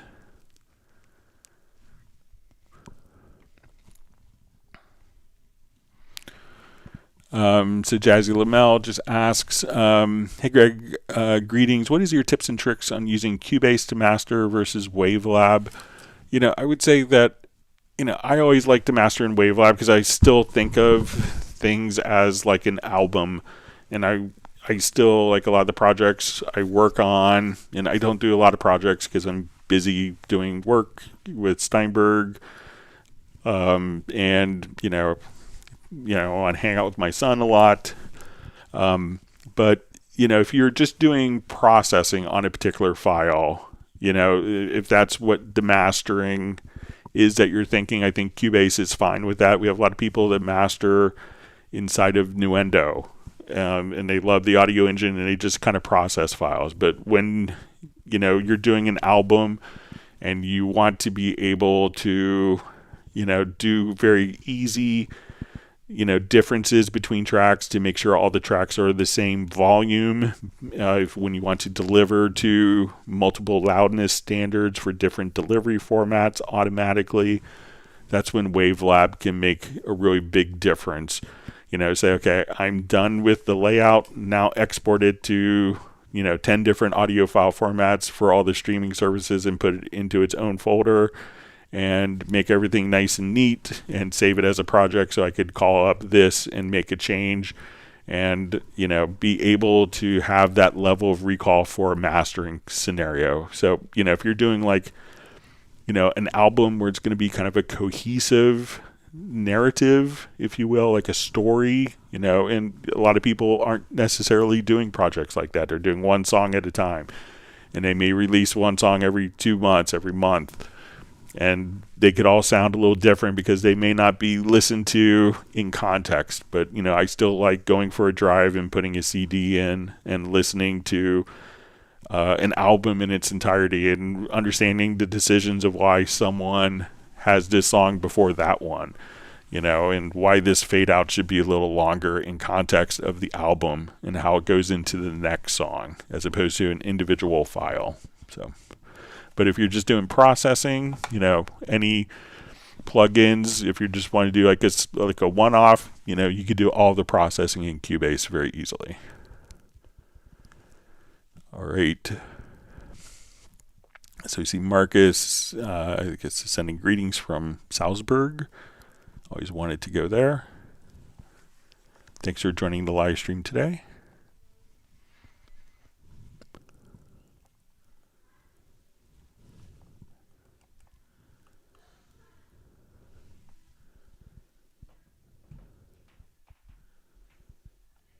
All right.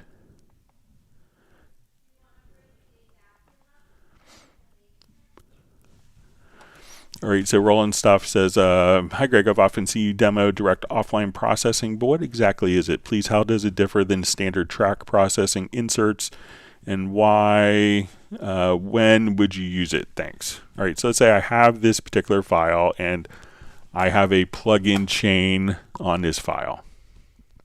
And let's say I'm visiting someone else's studio, and they have like cool plugins that I don't have yet.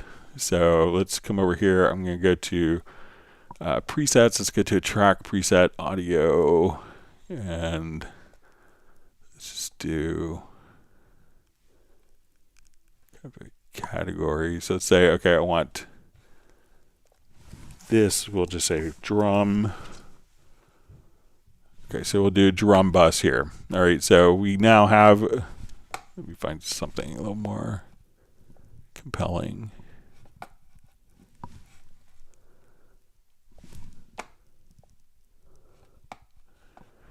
Okay, so let's say I had a number of different effects on here. So we got this, we have dynamics. Let's go to our black valve. Let's come over to a filter. So I have all these great plugins, and these plugins will work in real time when I'm in my friend's studio. But I want all these plugins, this sound of this into the file itself. So not the file playing back through these, or let's say this is just taking up too much CPU resources. So what we could do is come over to, we could select the event, go to our direct offline processing, and I could just drag all of these over, and now all those plugins have been rendered into the audio file itself. So it will play back perfectly. When I take a project back to my home studio, the file is rendered. It has the original file, so I could always go back, and we have the capability to basically render all of those effects into the audio file. All right, so with that, I see that we are out of time. I want to thank everyone for all the wonderful questions. If you've learned a new tip or trick, make sure you hit the like button, and we'll be back on Tuesday, November 5th. All right. So everyone stay safe and healthy, and we'll see you back on Tuesday. Goodbye. Hello, welcome to the November trick. Make sure you hit the like button, and we'll be back on Tuesday.